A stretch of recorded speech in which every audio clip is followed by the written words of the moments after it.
सद्भक्त श्रोतृगणांना माझा जय श्रीराम. जय श्रीराम. वक्रतुंड महाकाय सूर्यकोटी समप्रभ निर्विघ्नं कुरु मे देव सर्वकार्येषु सर्वदा. नमस्ते शारदे देवी सरस्वती मतिप्रदे वसत्वं मम जिह्वाग्रे सर्वविद्याप्रदा भव. गुरुर्ब्रह्मा गुरुर्विष्णू गुरुर्देवो महेश्वरा गुरुसाक्षात् परब्रह्म तस्मै श्री गुरुवे नमः. अलंकावती पुण्यभूमी पवित्र जिथे नांदतो ज्ञान राजा सुपात्र तया आठविता महापुण्यराशी.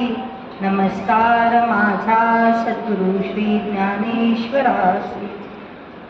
शुकासारिखे पूर्ण वैराग्य जाचे वशिष्ठा परिज्ञान योगेश्वराचे. कवी वाल्मिकांसारिखा मान्य ऐसा नमस्कार माझा सद्गुरु रामदासा. आपो आदो राम तपोवनादिगमनं हत्वा मृगं काञ्चनं वैदेही हरणं जटायुमरणं सुग्रीवसम्भाषणं वाली निर्दलनं समुद्रतरणं लङ्कापुरी दाहनं पश्चात् रावणकुम्भकर्ण हननम् एतत् विरामायणम्.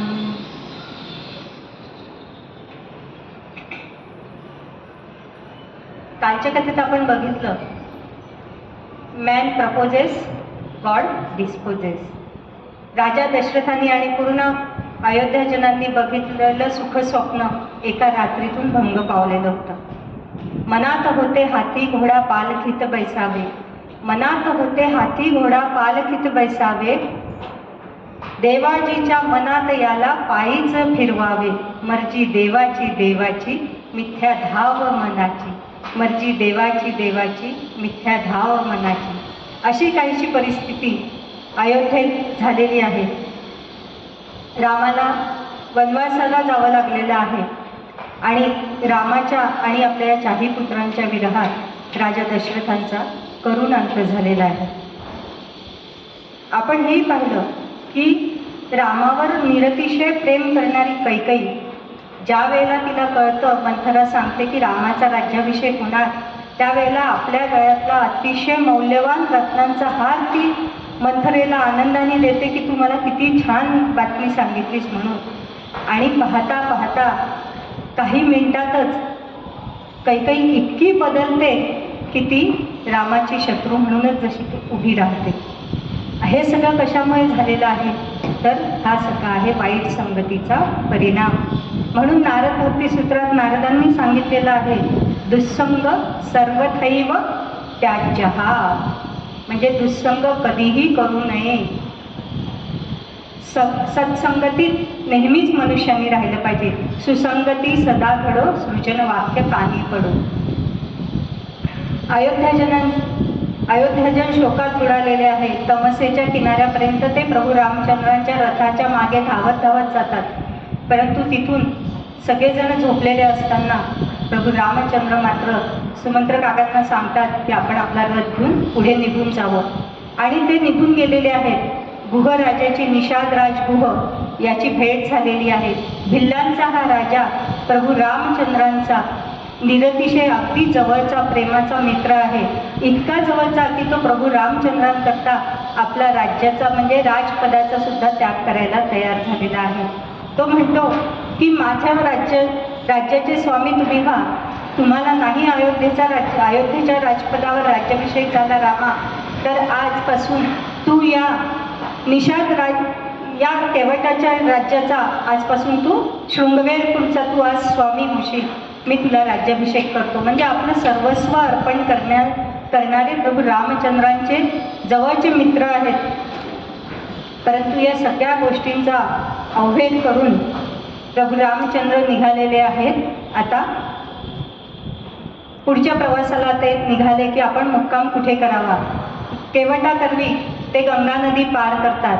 आपण बघितलं, केवटाला आपल्या प्रभूंना दुःखात पाहून त्याला सुद्धा निरतिशय दुःख होते आणि तो त्याच्या परीने प्रभूंना हसवण्याचा प्रयत्न करतो आणि त्यात यशस्वी सुद्धा होतो.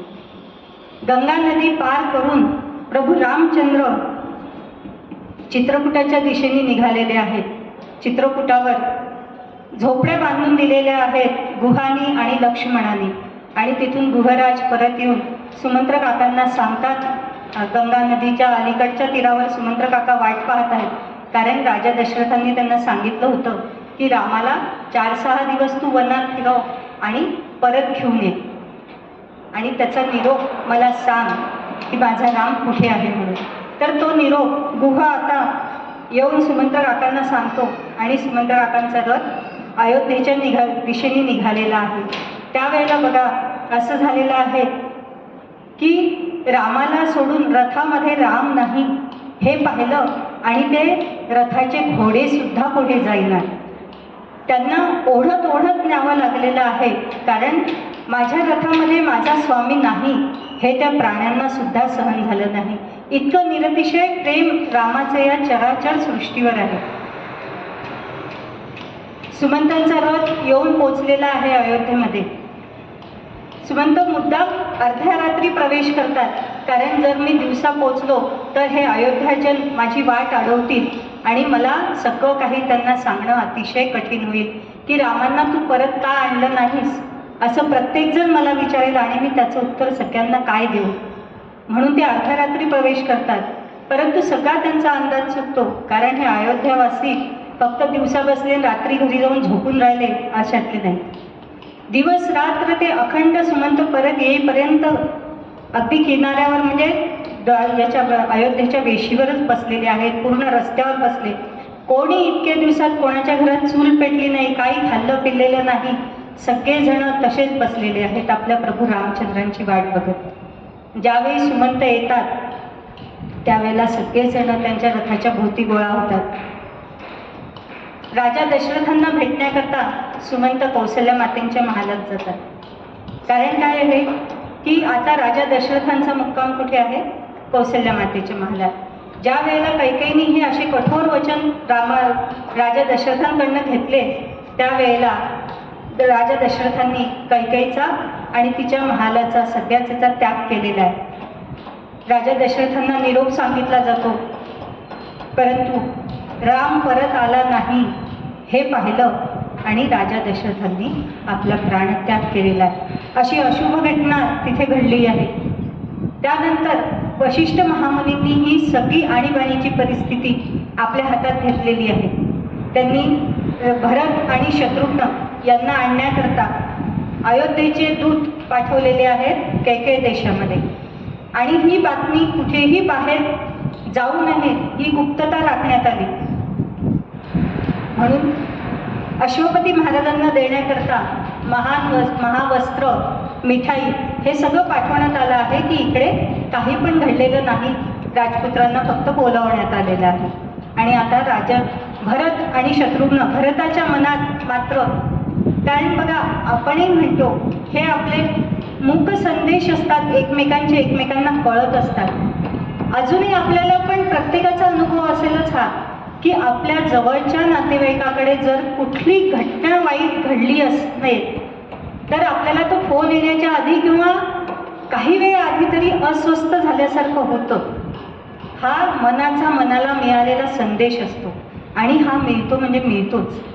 आपल्याला भले आधी नाही लक्षात येत कारण आपली तेवढी पात्रता नाही, पण ज्या वेळेला एखादी मग आपल्याला कळते ती घटना झाली तेव्हा मग प्रत्येकजण कसं म्हणतो, हो मला की नाही काय माहिती आज सकाळपासून काही करावंच वाटत नव्हतं, माझं मनच लागत नव्हतं, काहीतरी चुकल्यासारखं होत होतं. तर असे हे मनाचे संदेश. आणि भरताचं तर किती प्रेम आहे, मनापासून ते पूर्णपणे जोडले गेलेले आहेत एकमेकांशी. असं हे कुटुंब आहे राजा दशरथाचं. कौटुंबिक प्रेमाचीच कथा ही या रामायणामध्ये येते. तर भरतांना हे सगळं ज्ञात झालेलं होतं की काहीतरी अशुभ घटना घडलेली आहे. त्याप्रमाणे रथ निघाला, परंतु गुरुदेवांची आज्ञा आहे कुठलाही प्रश्न विचारायचा नाही. म्हणून भरत आणि शत्रुघ्न काहीही न बोलता त्या रथात स्वार झालेले. आणि हा रथ वाऱ्याच्या वेगाने निघाला तरी आपण बघितलं आहे की केके देशापासून अयोध्येपर्यंत पोहोचायला या रथाला तब्बल 7 दिवस लागले. आणि इकडे अयोध्याजन सगळे शोकसागरात बुडालेले आहेत. जशी जशी अयोध्या जवळ यायला लागली तसं तसं भरताला आणखीनच जाणवायला लागलं की कुठली तरी अशुभ घटना नक्की घडलेली आहे. जेव्हा रथाने अयोध्या नगरीमध्ये प्रवेश केला त्यावेळी भरतांच्या लक्षात येतं, इतकी सुंदर ती अयोध्या नगरी आहे बा, इतकं छान वर्णन केलेलं आहे. शरयू तीरावरी अयोध्या मनुनिर्मित नगरी, अयोध्या मनुनिर्मित नगरी असं तिचं वर्णन आहे की राजा मनूंनी स्वतः निर्माण केलेली ती नगरी आहे. जसं आपण आता प्लॅन सिटी किंवा स्मार्ट सिटी म्हणतो ना, ती संकल्पना तिथे राबवण्यात आलेली होती, तशी ती अयोध्या नगरी प्लॅन सिटी आहे. मोठे मोठे रस्ते, मधून वाहणारे शरयू गंगा, मोठी मोठी उद्यानं आहेत. तिथे मंदिरांमध्ये अखंड भगवंताची भजनं सुरू आहेत. सगळे अयोध्याजन कसे आहेत रसिक, तर त्यात मंगलसूर, गाण्यांचे आवाज, पक्ष्यांचा किलबिलाट असा पूर्णपणे अशी ती अयोध्या नगरी सुजलाम सुफलाम. परंतु भरतांच्या लक्षात आलं की अरे, अयोध्येचे रस्ते झाडलेले दिसत नाही, सगळे शांत आहेत. आज उद्यानांमध्ये कोणीच दिसत नाही आहे. सगळी बाजारपेठ सुद्धा बंद आहे. मंदिरांचे दरवाजे तर उघडे आहेत, परंतु देवाचं दर्शन घ्यायला मात्र कोणीच दिसत नाही. काय झालेलं असेल? शंकेची पाल मनात चुकचुकायला लागलेली होती. आणि वशिष्ठ महामुनींनी सांगून ठेवलं होतं की भरत आल्यानंतर त्याचा रथ पहिले कैकेयीच्या महालात जाऊ द्या. पहा किती व्यवस्थित रचना केलेली होती. जसं ही घटना घडलेली, बाहेर कुठे जाऊ नये याची गुप्तता पाळण्यात आलेली होती. आणि आल्यानंतर पहिले कैकेयीकडे जाऊ द्या, कारण काय होईल की जे काही घडलेलं आहे ते भरताला कैकेयीकडनं कळू द्या. जर भरत पहिले कौसल्याच्या महालात गेला, त्याला ही घटना कळली आणि त्यांनी काही वेळाच्या भरात येऊन कैकेयीचं काही कमी जास्त केलं किंवा त्याची वागणूक जर का शास्त्राला धरून राहिली नाही, विपरीत त्यांनी काही वागणूक केली, तर लोक काय म्हणतील की या कौशल्याने त्याचे कान भरले म्हणूनच भरत असा वागला. सगळी खबरदारी घेण्यात आलेली आहे. पहिले कैकेयीच्या महालात जातो भरत. आणि बघा, आता भरताला वाटते आहे की काय झालं हे त्याला पहिले समजून घ्यायचं आहे की घटना काय घडली आहे. परंतु इकडे कैकेयीच्या महालात काय, कैकेयी छान नटून सजून उंची वस्त्र घातलेली, दागदागिने घालून आहे आणि हातात ओवाळण्याचं तबक, सोन्याचं तबक घेऊन कैकेयी सामोरी येते आहे भरताला. अजूनपर्यंत राजा दशरथांची अंत्येष्टी झालेली नाही, त्यामुळे भरताला आपल्या मातेकडे बघितल्यानंतर काहीच समजत नाही. तिने स्वागत केलेलं आहे, मंथरेने स्वागत केलेलं आहे. भरत आतमध्ये जातो, आईचे चरण स्पर्श करतो. त्यावेळेला कैकेयी भरताला विचारते, भरता, कैकेयी देशाहून आलात, माझे बाबा कसे आहेत, मामा कसा आहे, मामी कशी आहे, सगळं कुशल आहे ना? भरताला सुटफुट लागून राहिली आहे की मला इथली परिस्थिती केव्हा कळेल. तो आपली तुटकच उत्तरे देतो, हो हो सगळं ठीक आहे, असं आहे, चांगलं आहे, हे आहे. आणि मग विचारतो, कारण दशरथ राजा नेहमी कैकेयीच्या महालात असायचे. भरत प्रश्न विचारतो, आई बाबा दिसत नाही ग, बाबा कुठे आहेत? बघा, भरताला इकडे काय उलथापालथ झाली आहे हे काहीही माहिती नाही. मग कैकेयी सांगते, बाबा ना, अरे भरता, त्याचं असं झालं, तुझ्या बाबांचा मृत्यू झालेला आहे. ही बातमी कळते की बाबांचा मृत्यू झाला, त्यावेळेला इतका धीरोदात्त असलेला हा भरत धाडकन खाली कोसळतो आणि लहान मुलासारखा मर्रा त्यांनी फोडलेला आहे तिथे की बाबा तुम्ही मला सोडून कसे गेलात. त्याला काही समजेनासंच होते की मी काय ऐकून राहिलो ही गोष्ट, काहीच कळत नाही त्याला. शेवटी थोडासा नंतर भानावर येतो, सगळी घटना विचारतो, आई कसं झालं ग, बाबा काही बोलले का जाताना, माझी आठवण काढली की नाही बाबांनी, माझ्यासाठी काही निरोप ठेवून गेले का? एकामागे एक त्याचे प्रश्न चालू आहे. माझ्यासाठी काही निरोप ठेवला आहे का? माझी आठवण तरी काढली का गं म्हणे बाबांनी शेवटी. काही बघा अजूनही किती विढावलेली आहे. अरे कसली तुझी आठवण म्हणे, हे रामा हे लक्ष्मणा असंच म्हणत गेले म्हणे. भरत म्हणतो म्हणजे रामदादा इथे नव्हता? मग रामदादा गेला कुठे अयोध्या सोडून? काही माता म्हणते अरे रामाला वनात पाठवलाय ना. भरताला हे समजत नाही की रामाला वनात का पाठवलं. आता भरताचे प्रश्न बघा. आपण बघितलं आहे भरत कसा आहे. त्या चातकासारखी दिवाणगी रामाबद्दल त्याच्या मनात आहे, परंतु काय आहे त्याच्यासोबत राजहंसाचा विवेक सुद्धा भरतामध्ये आहे. ज्या वेळेला कळतं की रामाला वनात पाठवलेलं आहे त्यावेळेला भरत काही मातेला विचारतो की आई, दादाने कुठल्या ब्राह्मणाचं धन लुटलं का ग? किंवा कुठल्या स्त्रीवर अत्याचार केला का? कुठल्या गायीचा वध केला का? म्हणजे अयोध्येचं शासन पहा कसं आहे. जर असे अपराध घडले असतील की कुणा ब्राह्मणाचं धन लुटलेलं असेल, कोणत्या दलितावर अत्याचार केला असेल, कोणत्या स्त्रीकडे पापदृष्टीने पाहिलं असेल किंवा गायीची हत्या केली असेल, तर अशांना राज्यातून हाकलून दिलं जायचं. वनवास त्यांना भोगावा लागायचा. तर मग रामाला वनात पाठवलं म्हणजे रामाच्या हातून कुठला अपराध घडला का? म्हणजे बघा, जर यापैकी अपराध जर घडलेला असता रामाकडून म्हणून त्याला वनवास प्राप्त झाला असता तर भरताने रामाची बाजू घेतली नसती. पण लक्ष्मण कसा आहे, चातकासारखा दिवाण आहे की माझा दादा राम बरोबर असो चूक असो काही असो मी रामाच्या सोबत. असं या दोघांच्या रामप्रेमामध्ये रामभक्तीमध्ये अंतर आहे. ते विचारलं. कैकेयीने हे प्रश्न ऐकले मात्र आणि ती भरतावर ओरडूनच म्हणाली, भरता तुला काही वाटते राम असं कधी करू शकेल? काय बोलतोयस तू हे?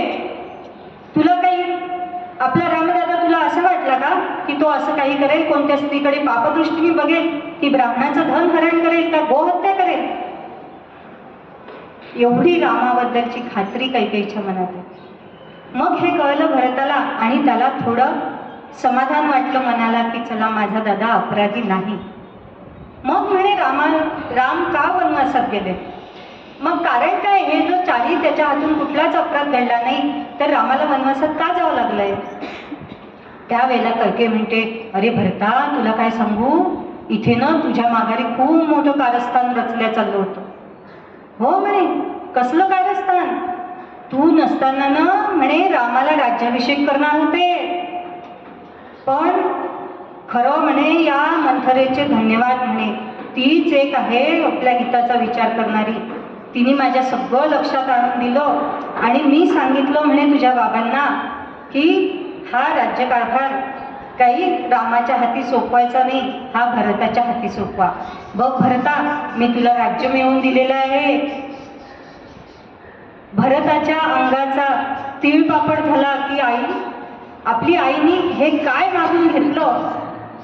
आणि म्हणे तुला आणखीन सांगू का, इतकंच नाही मागितलं म्हणे मी तुझ्यासाठी, आणखी काय केलं माहिती आहे? तू राज्यावर बसल्यानंतर तुझ्या राज्याला कुठलंही संकट येऊ नये, तुझा राज्यकारभार सुरळीत पार पडावा म्हणून मी रामाला 14 वर्ष वनात पाठवलं.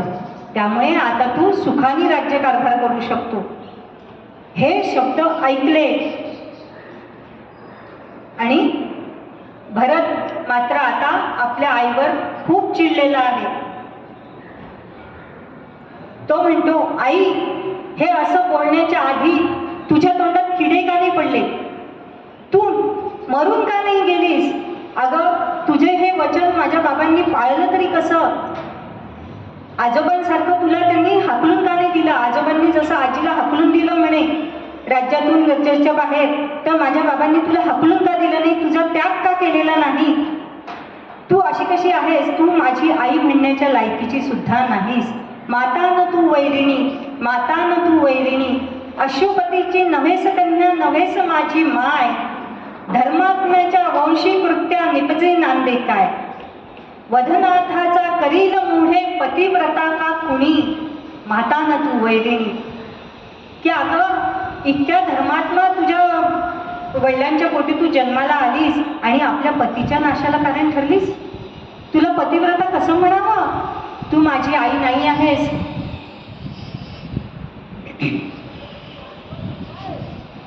शत्रुघ्नाला आज्ञा करतो. शत्रुघ्न चौथावून तिथून मंथरा चाललेली असते. तिला वाटते आता भरत, आपला भरत आता राजा होणार आहे. ती आनंदात असते. ज्या वेळेला कळते हे मंथरेकडनं कळलं, त्यावेळेला शत्रुघ्न तिला एक लाथ मारून खाली पाडतो आणि मारायला जातो आणखीन. त्यावेळेला भरत म्हणतो, अरे शत्रुघ्ना, अशा नोकर माणसांवर हात उगारून काय होणार आहे? जी खरी आहे ना याच्या मागची सूत्रधार, तिलाच तू मार. आणि तू मला म्हणशील की हे कार्य तू मला का सांगतो आहेस, स्वतः का नाही करत? तर मी तुला सांगतो की अरे मी स्वतःच कैकेयीला मारलं असतं, परंतु काय करू, माझा रामदादा हिला आई म्हणतो ना. ज्या वेळेस मी रामाच्या समोर जाऊन उभा राहील आणि त्याला कळेल की मी आईला मारलं, त्यावेळेला तो माझ्याशी बोलणार सुद्धा नाही.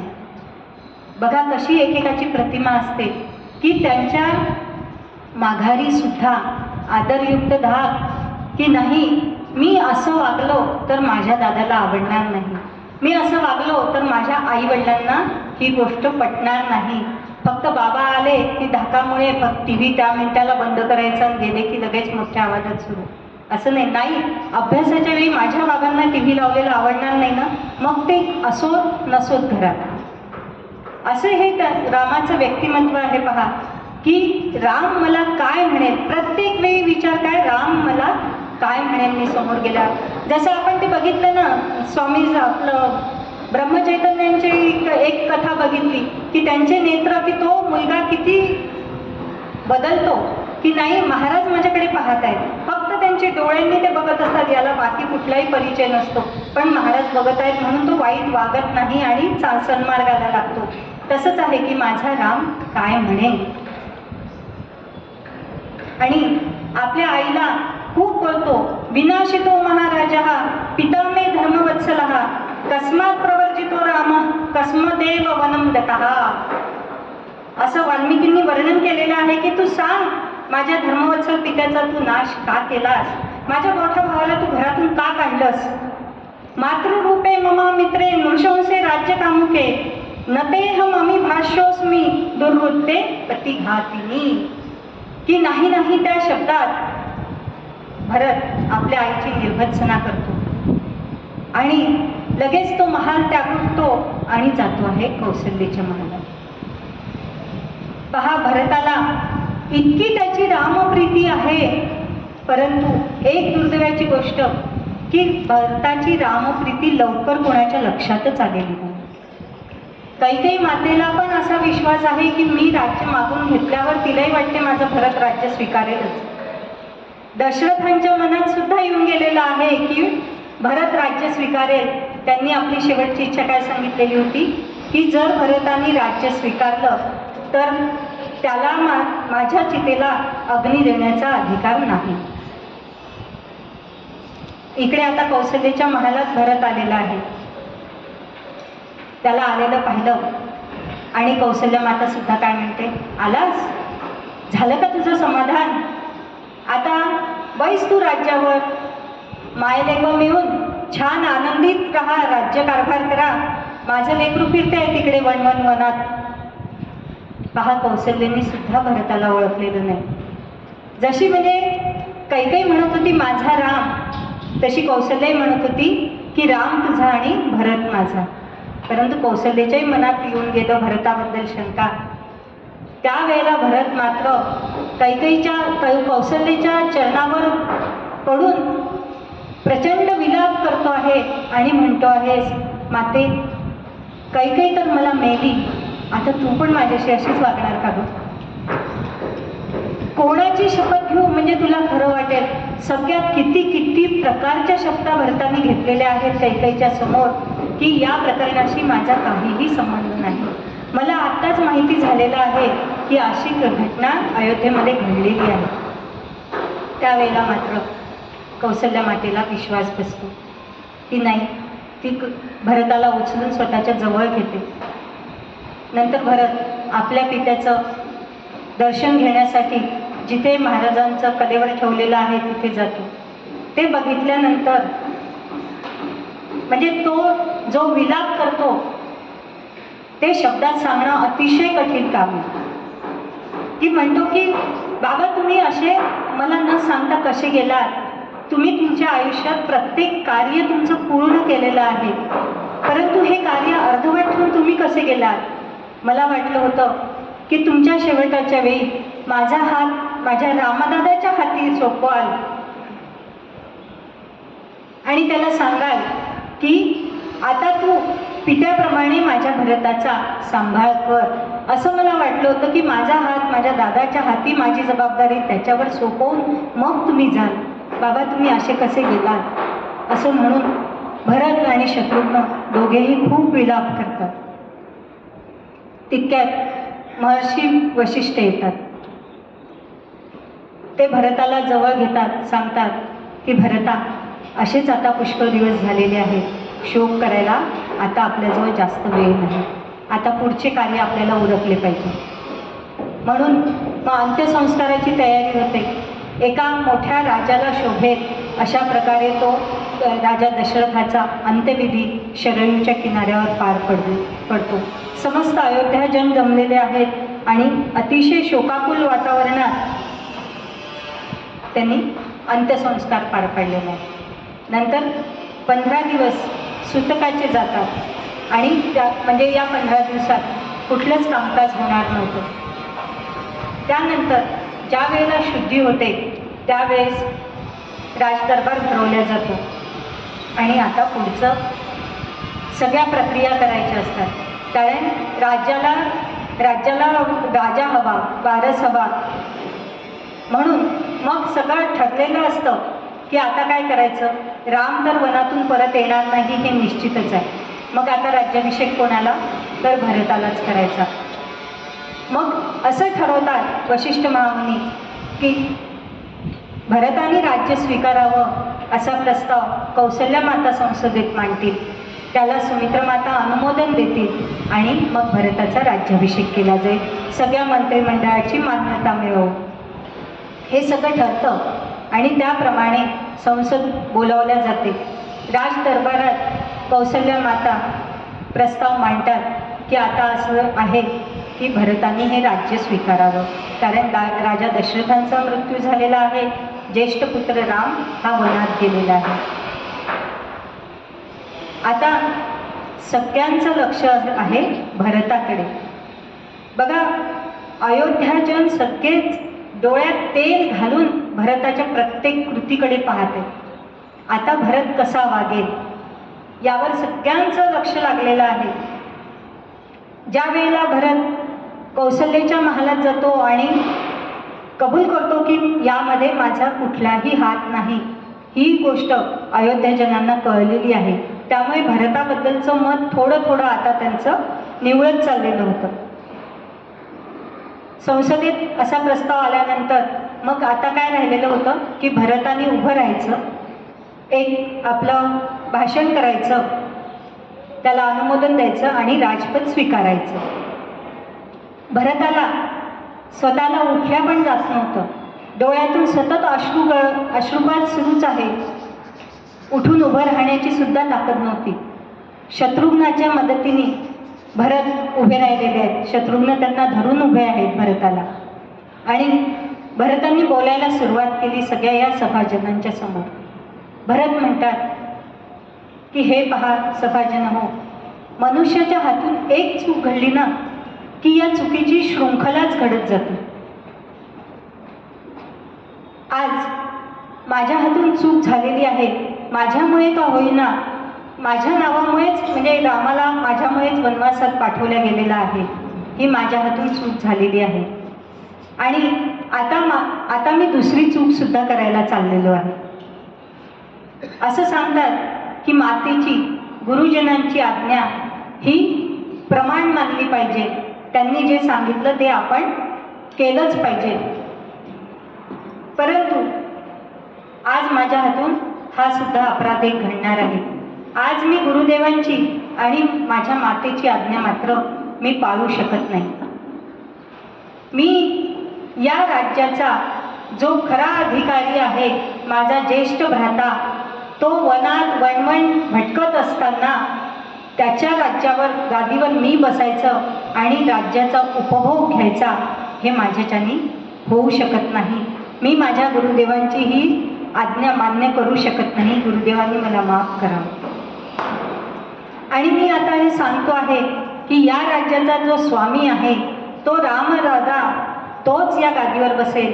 आणि मी मनाशी माझ्या ठरवलेलं आहे फक्त की मी आता अयोध्येतून जाणार, एक माझं मंत्रिमंडळ सोबत घेणार, एका हत्तीवर पालखी घेऊन जाणार, त्यावर सुवर्णांच्या पादुका घेऊन जाणार आहे आणि सगळी पूर्ण राज्याभिषेकाची सगळी सामग्री मी घेऊन जाणार आहे तिथे. आणि ज्या ठिकाणी वनात माझा रामदादा मला भेटेल त्याच जागी त्याला तिथेच मी राज्याभिषेक करणार आणि अयोध्येचा राजा म्हणून त्या हत्तीवर बसवून त्याला मिरवत मी इथे आणणार. भरताचे हे शब्द ऐकले आणि सगळी सभा स्तंभित झाली आणि एकदम त्यांनी सगळ्यांनी भरताच्या नावाचा जय जयकार केलेला आहे आनंदाने. बोला भरतलाल की जय, अशा प्रकारे. आणि मग सगळेच जण तयार झाले की आम्हाला सुद्धा रामाला भेटायला वनात यायचं आहे. सगळी तयारी करण्यात आली.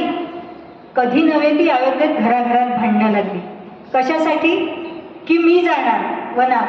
घरातले म्हणतात नाही, तुम्ही घरी थांबा, आम्ही जाणार, असं प्रत्येक जण म्हणतोय. हे जेव्हा भरताला कळलं की प्रत्येक अयोध्याजनाची इच्छा आहे वनात येण्याची, तेव्हा भरताने सांगितलं अशी भांडण करू नका, ज्याला ज्याला यायचं आहे त्या सगळ्यांनी या, सगळेजण आपण सगळे मिळून सोबत जाऊ आणि तुमच्या घरादाराची जे वडीलधारे कोणी घरी असतील त्यांची काळजी करू नका. त्यांची काळजी करायला आपण इथे सेवक आणि रक्षण करण्यासाठी सैन्य ठेवून जाऊ. मग काय विचारायचं, सगळ्यांना खूप आनंद झालेला आहे आणि सगळेजण तयारीला लागलेले आहेत जाण्यासाठी.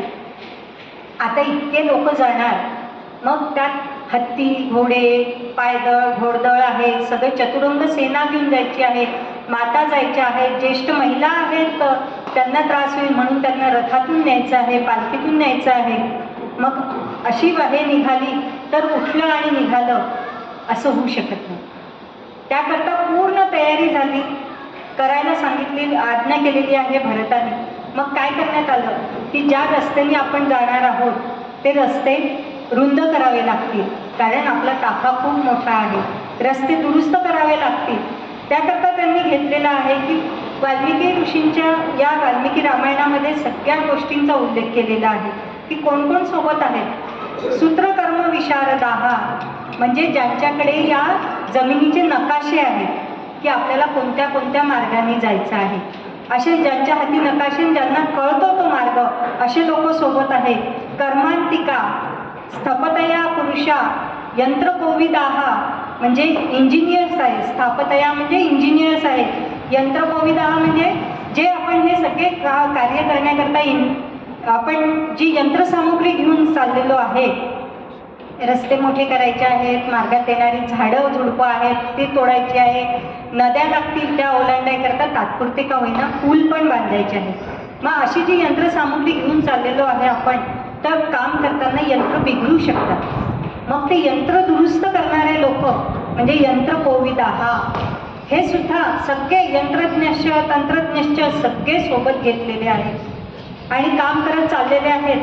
जसे जसे रस्ता साफ करतात, मध्ये मोठे मोठे वृक्ष आले तर त्यांनी ते कापून काढलेले नाही, कारण वनसंवर्धन ही संकल्पना तेव्हा सुद्धा होती. जे जुने अतिशय दुर्मिळ वृक्ष होते त्यांना मुळासकट काढून दुसऱ्या जागी त्यांची रोवणी करण्यात आली. अशी यंत्रसामग्री त्या काळात सुद्धा होती आणि याचा स्पष्ट उल्लेख वाल्मिकी रामायणात आहे. त्यामुळे विश्वास न ठेवणं ही गोष्ट येतच नाही. असे सगळेजण निघालेले आहेत प्रभू रामचंद्रांच्या दिशेने. मध्ये जाताना मग सगळ्यांना कोणाची भेट होते? सगळ्यात पहिले निषादराज गुहाची. शृंगवेरपूरपर्यंत येऊन पोचतात हे सगळेजण. भरत पायी चालत निघालेले आहेत. परंतु ज्या वेळेला भरत पायी चालायला लागले त्यावेळेला बऱ्याचशा लोकांनी रथाचा त्याग केला आहे की आपणही भरताच्या सोबत पायी चालू.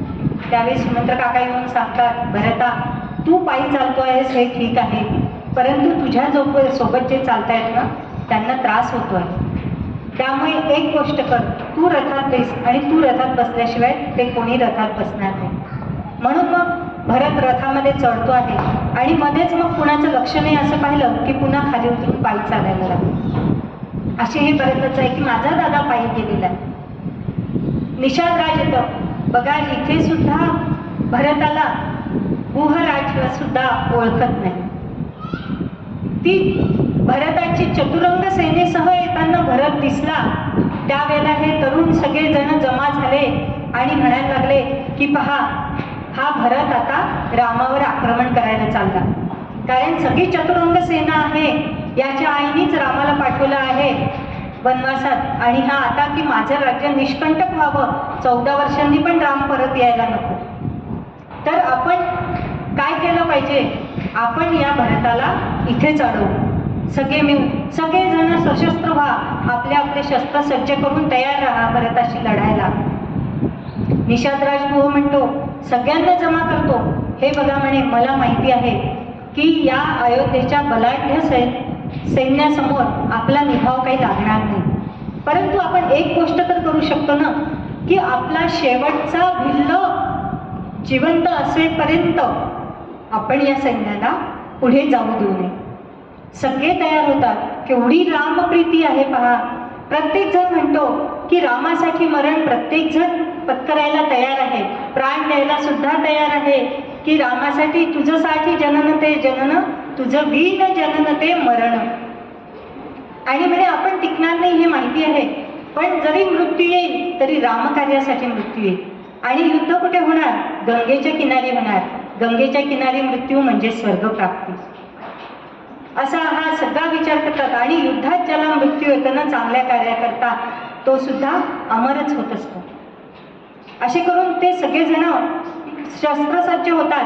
परंतु त्यातले जे ज्येष्ठ लोक असतात ना, पहा तरुण रक्त कसं असतं की थोडा विचार त्यांच्या मनात कमी असतो, सारासार विचार करू शकत नाही. निषाद राजाला त्यांच्या राज्यातल्या ज्येष्ठांनी सांगितलं, हे बघा मुलांना, इतका उतावळेपणा करू नका, पहिले समजून घ्या परिस्थिती की काय आहे नक्की सुरू. परंतु हे कोणी ऐकायलाच तयार नाही. पण खूप समजावून सांगितल्यानंतर की आधी तुम्ही परीक्षा घ्या आणि मग वाटलं तर आक्रमण करा, काय आहे हे पहा आणि नंतर तशी वागणूक करा. मग असं ठरतं की भरतासाठी परीक्षा कशी करायची भरताची, की हा कोणत्या उद्देशाने येऊन राहिला. तर कसं असतं, मनुष्य जे अन्न भक्षण करतं ना त्यावरून त्याची वृत्ती कळत असते. त्यामार्फतच ही परीक्षा घेण्याचं ठरलं. 3 टोपल्यांमध्ये 3 प्रकारची जेवणाची सामग्री नेण्यात. एका टोपलीमध्ये मांसाहार ठेवण्यात आला, एका टोपलीमध्ये मिठाई वगैरे गोड पदार्थांसहित ती टोपली, आणि तिसऱ्या टोपलीमध्ये कंदमुळं फळं हे घेऊन ते निघालेले आहेत. आणि ज्यावेळी पाहिलं तिकडनं भरत येतो आहे, सुमंत काकांच्या रथात आहे, गुहा हा समोरून चाललेला आहे आणि ही काही परीक्षा घेण्याची वेळच आलेली. सुमंत काकांनी भरताला फक्त सांगितलं, भरता बघ तो समोरून येतो आहे ना, तो रामाचा मित्र गुह. रामाचा मित्र, एवढंच शब्द भरताच्या कानावर पडले आणि त्या क्षणी तो मित्र दिसल्याबरोबर भरतानी रथातून उडी मारली आणि धावत निघाला त्याच्याकडे की माझ्या दादाचा मित्र, दादाचा मित्र, दादाचा मित्र, असा करून त्याच्या गळ्यातच पडायला लागला. त्यावेळेला निषाद राजाला आपली चूक तर तेव्हाच लक्षात आली की अरे आपण किती मोठा अनर्थ करणार होतो. आणि निषादराज बाजूला होतात, पटकन भरत जवळ पाया पडायला जातो. निषादराजाच्या बाजूला सरकतो. का? अरे मी जातीने भिल्ल आहे. भरत म्हणतो, मग काय झालं, तू रामाचा आहेस ना, मग तू कोणीही आहेस, तू रामाचा आहेस. अरे तू रामाची सेवा केली आहे, रामाचा परम मित्र आहेस तू, तुझ्यापेक्षा पापी तर मी आहे रे. त्याला वनात जाण्यासाठी कारण मी झालेलो आहे आणि तू किती भाग्यवान की तुला त्याच्या सेवेची संधी मिळाली आहे. असं म्हणून तो निषाद राजाला कडकडून मिठी मारतो. सगळ्यांची राहण्याची व्यवस्था तिथे केलेली असते. भरत विचारतो प्रत्येक अगदी की माझा रामदादा कुठे राहिला होता, कुठे झोपला होता, त्यांनी काय जेवलं होतं मला लवकर सांग, कुठे बसला होता तो, काय काय काय त्यांनी इथे केलं. मग निषादराज त्यांना ती सगळ्या जागा दाखवतात. आपण कालच पाहिलं की ज्या ज्या मार्गाने राम वनात गेलेले आहेत ती प्रत्येक जागा जिथे जिथे थांबले ती भक्तांनी मंदिरासारखी जपून ठेवलेली आहे. तर ज्या इंबुदी वृक्षाच्या खाली प्रभू रामचंद्र बसलेले होते, त्यांची शय्या होती ती दाखवण्यात आली भरताला. आणि तिथे जाऊन भरताने त्या झाडाच्या खाली बसून खूप विलाप केलेला आहे. माता सीतेची शय्या तिथे बाजूला होती की सीता मातांनी इथे रात्र काढलेली आहे. त्यावेळी मात्र भरताला दुःख आपलं आवरेना की अरे रामदादा तर ठीक, परंतु ही महाराज जनकांची कन्या, अयोध्येची राजस्नुषा, की सूर्याला सुद्धा जिचं दर्शन झालेलं नाही अशी राजवाड्यात लहानाची मोठी झालेली माझी वहिनी, आणि तिला या अशा तृणशैवावर झोपावं लागलं होतं आणि या सगळ्या याला कारणीभूत फक्त मी आहे. तिथेच रात्रभर बसून विलाप करतो आहे भरत. त्याला कळलं की रामांनी इथेच आपल्या केसांच्या जटा वळल्या. दुसऱ्या दिवशी तो गुहाला म्हणतो की मला सुद्धा तू वडाचा चीक आणि माती आणून दे. कशासाठी, तर मी सुद्धा माझ्या केसांच्या जटा वळणार आहे. त्यावेळेला गुहाला इतकं काही अपरिमित दुःख झालेलं आहे की भरता तू कशासाठी जटा वळतोस. नाही म्हणे, माझा रामदादा जटा वळून गेलेला असताना हे असे केस घेऊन मी त्याच्यासमोर जाऊ शकत नाही. भरताने आपल्या केसांच्या जटा वळलेल्या आहेत, वल्कलं धारण केलेली आहे आणि त्याचा पुढचा प्रवास सुरू झाला. आता मात्र भरत पायीच निघाला, कारण माहिती होतं गंगेच्या या किनाऱ्यावरच रामदादांनी रथाचा त्याग केला आणि पुढे ते पायीच गेलेले आहेत. त्यामुळे आता कुठल्याही वाहनात मी बसणार नाही आणि बसूच शकत नाही हे भरताने सांगितलं. भरत पुढे गेलेला आहे. तिथून मग गेलेला आहे भरद्वाज ऋषींच्या आश्रमात. भरद्वाज ऋषींच्या आश्रमात गेलेला असताना भरताने भरद्वाज ऋषींना नमस्कार केलेला आहे. बघा, ऋषी मुनी असून सुद्धा भरद्वाज ऋषींनी सुद्धा भरताला पूर्णपणे ओळखलेलं नाही. म्हणजे भरताचं दुर्दैव लवकर संपतच नाही, त्याची रामप्रीती लवकर कुणाच्या लक्षातच आली नाही. भरद्वाज मुनींनी सगळी व्यवस्था केली. ऋषीमुनी सगळे त्यांना सिद्धी प्राप्त होत्या, त्यामुळे भरद्वाज मुनींनी सगळ्या आपल्या सिद्धींचा वापर करून सगळी जितके अयोध्याजन आलेले होते त्यांच्याकरता राहण्याची व्यवस्था, अतिशय उत्तम प्रकारचे तंबू, राजवाड्यासारखी तिथली व्यवस्था केलेली आहे सगळ्यांची. आणि रात्र झाली, त्या राहुट्यांमधून भरद्वाज मुनी फिरतायत की सगळ्यांची व्यवस्था नीट झाली की नाही आपण बघू. भरताची व्यवस्था सुद्धा एका महालासारखीच केलेली होती. भरद्वाज मुनींनी पाहिलं तर भरत आतमध्ये नाही. आणि मग हा भरत गेला कुठे म्हणून ते फिरतायत. पाहिलं तर ज्या वृक्षाखाली प्रभू रामचंद्र बसलेले होते तिथे भरत रात्रभर अश्रुपात करत बसलेला त्यांना दिसला. त्यावेळेला त्यांना भरताची रामप्रीती लक्षात आली. दुसऱ्या दिवशी जेव्हा निरोप घ्यायला भरत आलेला होता आणि भरद्वाज मुनींचे चरण स्पर्श करायला गेला, त्यावेळी भरद्वाज मुनी म्हणे, भरता तू माझे चरण स्पर्श करू नको. भरताला वाटलं कालच्यासारखंच, कारण आदल्या दिवशी भरद्वाज ऋषींनी भरताला एकांतात घेऊन प्रश्न विचारलाच होता की हे बघ भरता, आम्ही ऋषीमुनी सरळ मार्गी असतो, आमच्या मनात काहीही आत बाहेर असं काहीच नसतं, त्यामुळे मी तुला सरळच विचारतो आहे, एवढी चतुरंग सेना घेऊन निघालेला आहेस, तुझ्या मनात काय विचार.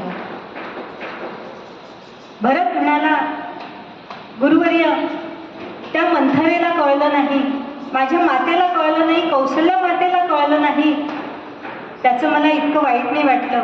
पण जर आपल्यासारख्या गुरुवर्यांना जर कळत नसेल म्हणजे तर मग माझं हे जीवन पूर्णपणे व्यर्थ आहे. जर तुम्हालाही माझ्यावर शंका येत आहे तर मग मी या आयुष्यात काहीच मिळवलं नाही. आणि आज जेव्हा भरताला बघितलं आणि म्हणतायत की तू माझा चरण स्पर्श करू नको, भरताला वाटलं, भरत म्हणतो की मुनीवर, म्हणजे मी या चरण स्पर्शाच्या पण लायकीचं नाही का हो? त्यावेळेस भरद्वाज मुनी त्याला उचलून घेतात आणि म्हणतात तसं नाही भरता, मी आजपर्यंत जे काही पुण्य अर्जित केलेलं होतं उपासनेच्या माध्यमातून माझ्या, त्याचं फळ म्हणून प्रभू श्रीराम, भगवती सीता आणि लक्ष्मणाचं दर्शन मला झालं. आणि त्यांच्या दर्शनामुळे जे पुण्य आणखीन माझं वाढलेलं होतं, त्यामुळे तुझ्यासारख्या रामभक्ताचं दर्शन आज मला झालेलं आहेस. त्यामुळे भरता, इतक्या महान अशा या रामभक्ताला माझे चरणस्पर्श करावे या लायकीचा मी नाही, त्यामुळे तू माझे चरणस्पर्श करू नको. असं हे सगळं झालेलं आहे. आणि राम पुढे निघालेले आहेत चित्रकूटाकडे, पायी चालत आहेत. सगळी सेना मागून येत आहे, काही सगळ्या मागून येत आहेत, पूर्ण ताफा अयोध्येचा. आणि भरत निघालेले आहेत. ज्या वेळेला चित्रकूट पर्वत दिसला, कामतगिरी पर्वत दिसायला लागला आणि आता मग भरतांच्यानी राहावेना.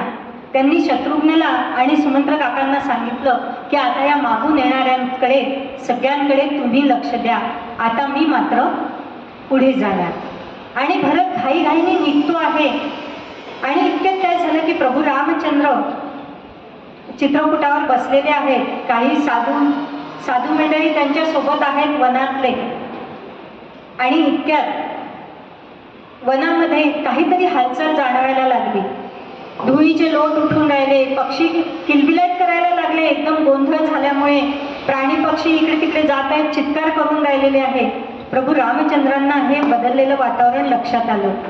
जो त्या वातावरणात नेहमी राहतो ना, तर निसर्गातली हालचाल त्यांच्या लक्षात येत असते.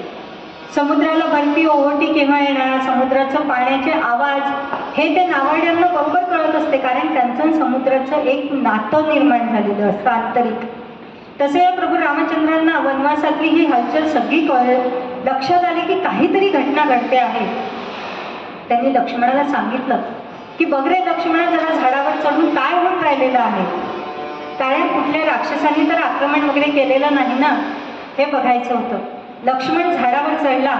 त्याला दुरूनच लक्षात आलं की भरत आपल्या चतुरंग सेनेसह येतो आहे. लाल गुंद झाला आहे रागाने. भरकन झाडावरून खाली उतरला. रामांशी एक शब्द सुद्धा न बोलता आपल्या कुटीमध्ये गेला. भरभर सगळे शस्त्र घेतले, धनुष्यबाण हाती घेतला, ढाल तलवार घेतली आणि रागारागाने पाय आपटतच बाहेर आलेला आहे. प्रभू रामचंद्र म्हणतात, अरे लक्ष्मण काय झालं? नाही म्हणे, आता तो कैकेयीचा बेटा काही वाचणार नाही म्हणे, मी त्याला इथे जिवंत ठेवणारच नाही.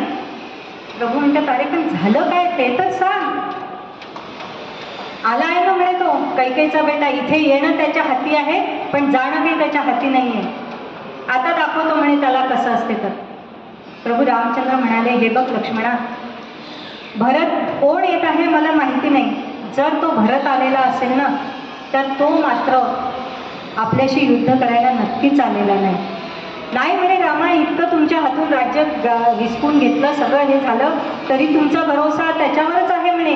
पहा, तो आपलं राज्य निष्कंटक व्हावं म्हणूनच तो चतुरंग सेना घेऊन आलेला आहे. तुम्ही बघाच, तो आल्यानंतर कळेल. आता या चिडलेल्या लक्ष्मणाला कसं शांत करायचं हे फक्त रामांनाच माहीत होतं. रामांनी त्यावेळी क्रोध आणलेला आहे. राम कधी रागवत नव्हते, अतिशय शांत, परंतु ते वेळ प्रसंगी त्यांना क्रोध आणावा लागायचा. लक्ष्मणाला शांत करण्याचा एकच उपाय होता. राम लक्ष्मणावर चिडून म्हणतात, राज्य राज्य राज्य म्हणे, तू एकच गोष्ट घेऊन बसलेला आहे. तुला एवढा जर त्या राज्याचा मोह असेल ना, तर येऊ दे माझ्या भरताला. मी त्याला सांगतो की तू माझ्यासोबत वनात राहा आणि या लक्ष्मणाला राजा कर, तो तुला राज्यावर बसवेल. हे शब्द ऐकले सांगा, जो आपल्या पत्नीची सुद्धा अनुमती न घेता रामासोबत निघालेला आहे, की त्याला तेवढं सुद्धा वाटलं नाही रामच त्याचं सर्वस्व आहे. माता रामो मत्पिता रामचंद्रा, स्वामी रामो मत्सखा रामचंद्रा, सर्वस्वमे रामचंद्रो दयालुर, नान्यम जाने नैव जाने न जाने, अशी ज्याची आंतरिक भावना आहे की नान्यम जाने, मी अन्य काहीच जाणत नाही, कुणालाच जाणत नाही रामाशिवाय, अशा लक्ष्मणाला जर राम म्हणते आहेत की तुला राज्याचा मोह आहे, यापेक्षा मोठा त्याचा अपमान तो कुठला. लक्ष्मण जरा शांत झाला, पण अजून शस्त्र हातातच आहे. पाहू म्हणे, भरताला येऊ द्या, मग कळेल यांना सत्य काय आहे ते, मग बघू आपण रामदादा आता करतायत गोष्टी भरताच्या प्रेमाच्या, मग कळेल म्हणे यांना प्रत्यक्ष काय परिस्थिती आहे. आणि त्यावेळेपर्यंत भरत मात्र चढत चढत वर यायला लागले होते. भरताची अवस्था अशी झालेली होती की त्यांना नीट चालताही येत नव्हतं, की आता माझा रामदादा भेटणार, ती मनस्थिती त्यांची, की रस्त्याने चालता चालता पडतायत, ती पायधूळ ज्याच्याहून राम गेलेले आहेत ती धुळी आपल्या मस्तकाला लावून घेत आहेत, सर्वांगाला लावून घेत आहेत, चढत आहेत, पडत आहेत, पडता पडता येत आहेत. आणि प्रभू रामचंद्रांच्या दृष्टीला भरत पडले आणि भरताला सुद्धा आपला रामदादा सगळ्या त्या साधू संतांच्या मेळाव्यात बसलेला दिसला. भरताला इतकं भरून आलेलं आहे की अरे, ज्याच्या मस्तकावर सुवर्णाचा मुकुट हवा होता, राजवस्त्र ज्यांनी घातलेले हवे होते, राजसिंहासनावर ज्याला मला पाहायचं होतं, त्या रामदादांनी जटाजूट वळलेले आहेत, वल्कल धारण केलेला रामदादा. आणि जिथे सगळे देशोदेशीचे राजे आणि सगळं मंत्रीगण याच्या बाजूला बसलेलं पाहायला हवं होतं, तिथे मात्र हे सगळे वनात राहणारे योगी मुनी याच्या बाजूला बसलेले आहेत. अत्यंत वाईट वाटायला लागलं की माझ्यामुळे सगळं हे फक्त माझ्यामुळे घडलेलं. भरताला आलेलं पाहिलं आणि राम सुद्धा तसेच धावत निघालेले. आणि या ठिकाणी एक आश्चर्याची गोष्ट घडलेली आहे की रामाने धावत निघाले त्यावेळेला रामाचं कोदंड आणि तो भाता गळून पडला, त्यांचं त्याच्याकडे लक्ष पण नाही. असं कधीच झालेलं नाही की रामचंद्रांच्या हातातलं कोदंड आणि त्यांचा भाता कधी गळून पडलेला आहे. कायम ते कोदंडधारी राम हे कायमस्वरूपी त्यांचं रूप आहे. परंतु भरताला भेटताना ते आपोआप गळून पडलं, अंगावरचं उत्तरीय केव्हा गळून पडलं याच्याकडे सुद्धा लक्ष नाही आणि धावत गेले. भरतांनी आपल्या रामदादाच्या पायाला चरणांना मिठी मारली, अश्रूंचा अभिषेक त्या पावलांवर केलेला आहे रामाच्या. रामाची परिस्थिती सुद्धा यापेक्षा काही वेगळी नाही. दोघांनी कडकडून एकमेकांना मिठी मारलेली आहे. त्यावेळेला बघा, भरत कोणता आणि राम कोणता हे ओळखू सुद्धा येत नाही, इतके ते एक रूप अगदी एकमेकांसारखे. आणि आता भरतांनी सुद्धा काय केलेलं होतं, वल्कल धारण केलेली होती, केसांच्या जटा वळलेल्या होत्या, म्हणजे सगळं बाह्य रूप सुद्धा अगदी सारखं. हे बघितलं आणि लक्ष्मणाला मात्र आता गैवरून आलं की अरे, मी काय भरताबद्दल हा विचार केलेला होता, किती मी पापी आहे, त्याच्यासमोर मी आता कसा जाऊ. परंतु गेला आपला ज्येष्ठ भ्राता आहे म्हणून भरताला वंदन करायला लक्ष्मण वाकलेला आहे. तर भरताने लक्ष्मणाला उचलून घेतलं. अरे लक्ष्मणा, तू लहान असलास तरी मीच तुला वंदन करतो, कारण म्हणे तू रामदादाच्या सेवेस आहेस, तू माझ्यापेक्षा महान आहेस. वयाने जरी लहान आहे तरी तू बाकी सगळ्या गोष्टींनी महान आहेस, त्यामुळे मीच तुला वंदन करतो. तुमच्या या सगळ्या परिस्थितीला फक्त मीच कारणीभूत. ते भेटलेले आहेत. भरत थोडा वेळ बसला, सीतामातेचे चरणस्पर्श केला, त्या माऊलीला बघितलं. भरताला म्हणजे काय त्याची परिस्थिती झाली असेल आपण शब्दात सांगू शकत नाही. वाल्मिकी सुद्धा जिथे सांगू शकत नाही तिथे आपली काय कथा. नंतर बसले राम भरताला सगळ्या कुशल विचारतायत अयोध्येतलं, की कसं आहे, काय काय झालं, तू कसा आला, काय नाही, तो सगळं सांगतो. आणि नंतर राम विचारतात, भरत सांगतो की रामा, मीच एकटा नाही आलो, अयोध्याचे सगळे जन आलेले आहेत, पूर्ण मंत्रीगण आलेले आहेत, तिन्ही माता आल्या आहेत, वशिष्ठ मुनी पण आलेले आहेत, सगळेजण आलेले आहेत, ते येऊन राहिले मागे. हे ऐकलं, सगळेजण आलेले आहेत. आणि राम सहज विचारतात, मग बाबा नाही आले? बघा, रामांना ही घटना माहितीच नाही. ज्या वेळेला बाबा नाही आले का हा प्रश्न विचारला त्यावेळेस भरत सांगतो की बाबा आता या जगातच नाही. हे कळल्यानंतर रामाने आणि लक्ष्मणाने अतिशय विलाप केलेला आहे. अतिशय प्रभू इतके धीरोदात्त, पण त्यांना सुद्धा अश्रू अनावर झाले. अतिशय आक्रोश त्यांनी केलेला आहे की माझे बाबा मला सोडून गेले. आणि की आता आपल्या या तिघी माता आणि सगळेजण येईपर्यंत रामाने मग काय केलेलं आहे कळलेलं आहे त्यांना. त्यांनी स्नान केलं, तिथेच आपल्या वडिलांना जलांजली दिली, पिंडदान केलेलं आहे आणि राम येऊन बसले. तोपर्यंत सगळ्या तिन्ही माता, गुरुवर्य आणि सगळे अयोध्याजन तिथे येऊन बसलेले आहेत. सगळ्यांच्या एकमेकांशी भेटी झाल्या. आणि आता भरताने ठरवलेलं आहे की मी रामाला जिथेही असेल तिथे राज्याभिषेक करेल आणि तिथून अयोध्येत हत्तीवर बसवून त्याची मिरवणूक काढून त्याला अयोध्येत घेऊन येईल, अयोध्येचा राजा म्हणून. त्याकरता आता सुरू झालेलं आहे रामाला समजावणं. सगळं मंत्रीगण बसलेला आहे. आपण म्हणतो की भरताने काय केलं, चित्रकूटावर गेला, रामाच्या पादुका घेऊन आला भरत आणि पादुकांची स्थापना केली. परंतु पादुका इतक्या सहजासहजी मिळाल्या का हो रामाच्या? तर नाही. रामाला समजावून सांगणं की तू राज्यात परत येणं आणि हा राज्यकारभार सांभाळणं कसं उचित आहे आणि न्यायाला धरून आहे. तुम्हाला फक्त त्याला म्हणजे ब्लॅकमेल, इमोशनल ब्लॅकमेलिंग करून काही राम ऐकणार नव्हते. शास्त्रशुद्ध पद्धतीने जर समजावून सांगितलं आणि ते रामाला पटलं तरच राम परत येतो. त्यामुळे आता सगळेजण बसलेले आहेत रामाला समजावण्याकरता की हे कसं सांगायचं रामाला की परत चल. ही चर्चा 1-2 दिवस नाही तर तब्बल 8 दिवस चाललेली आहे. दिवस रात्र सुरू आहे त्यांची चर्चा.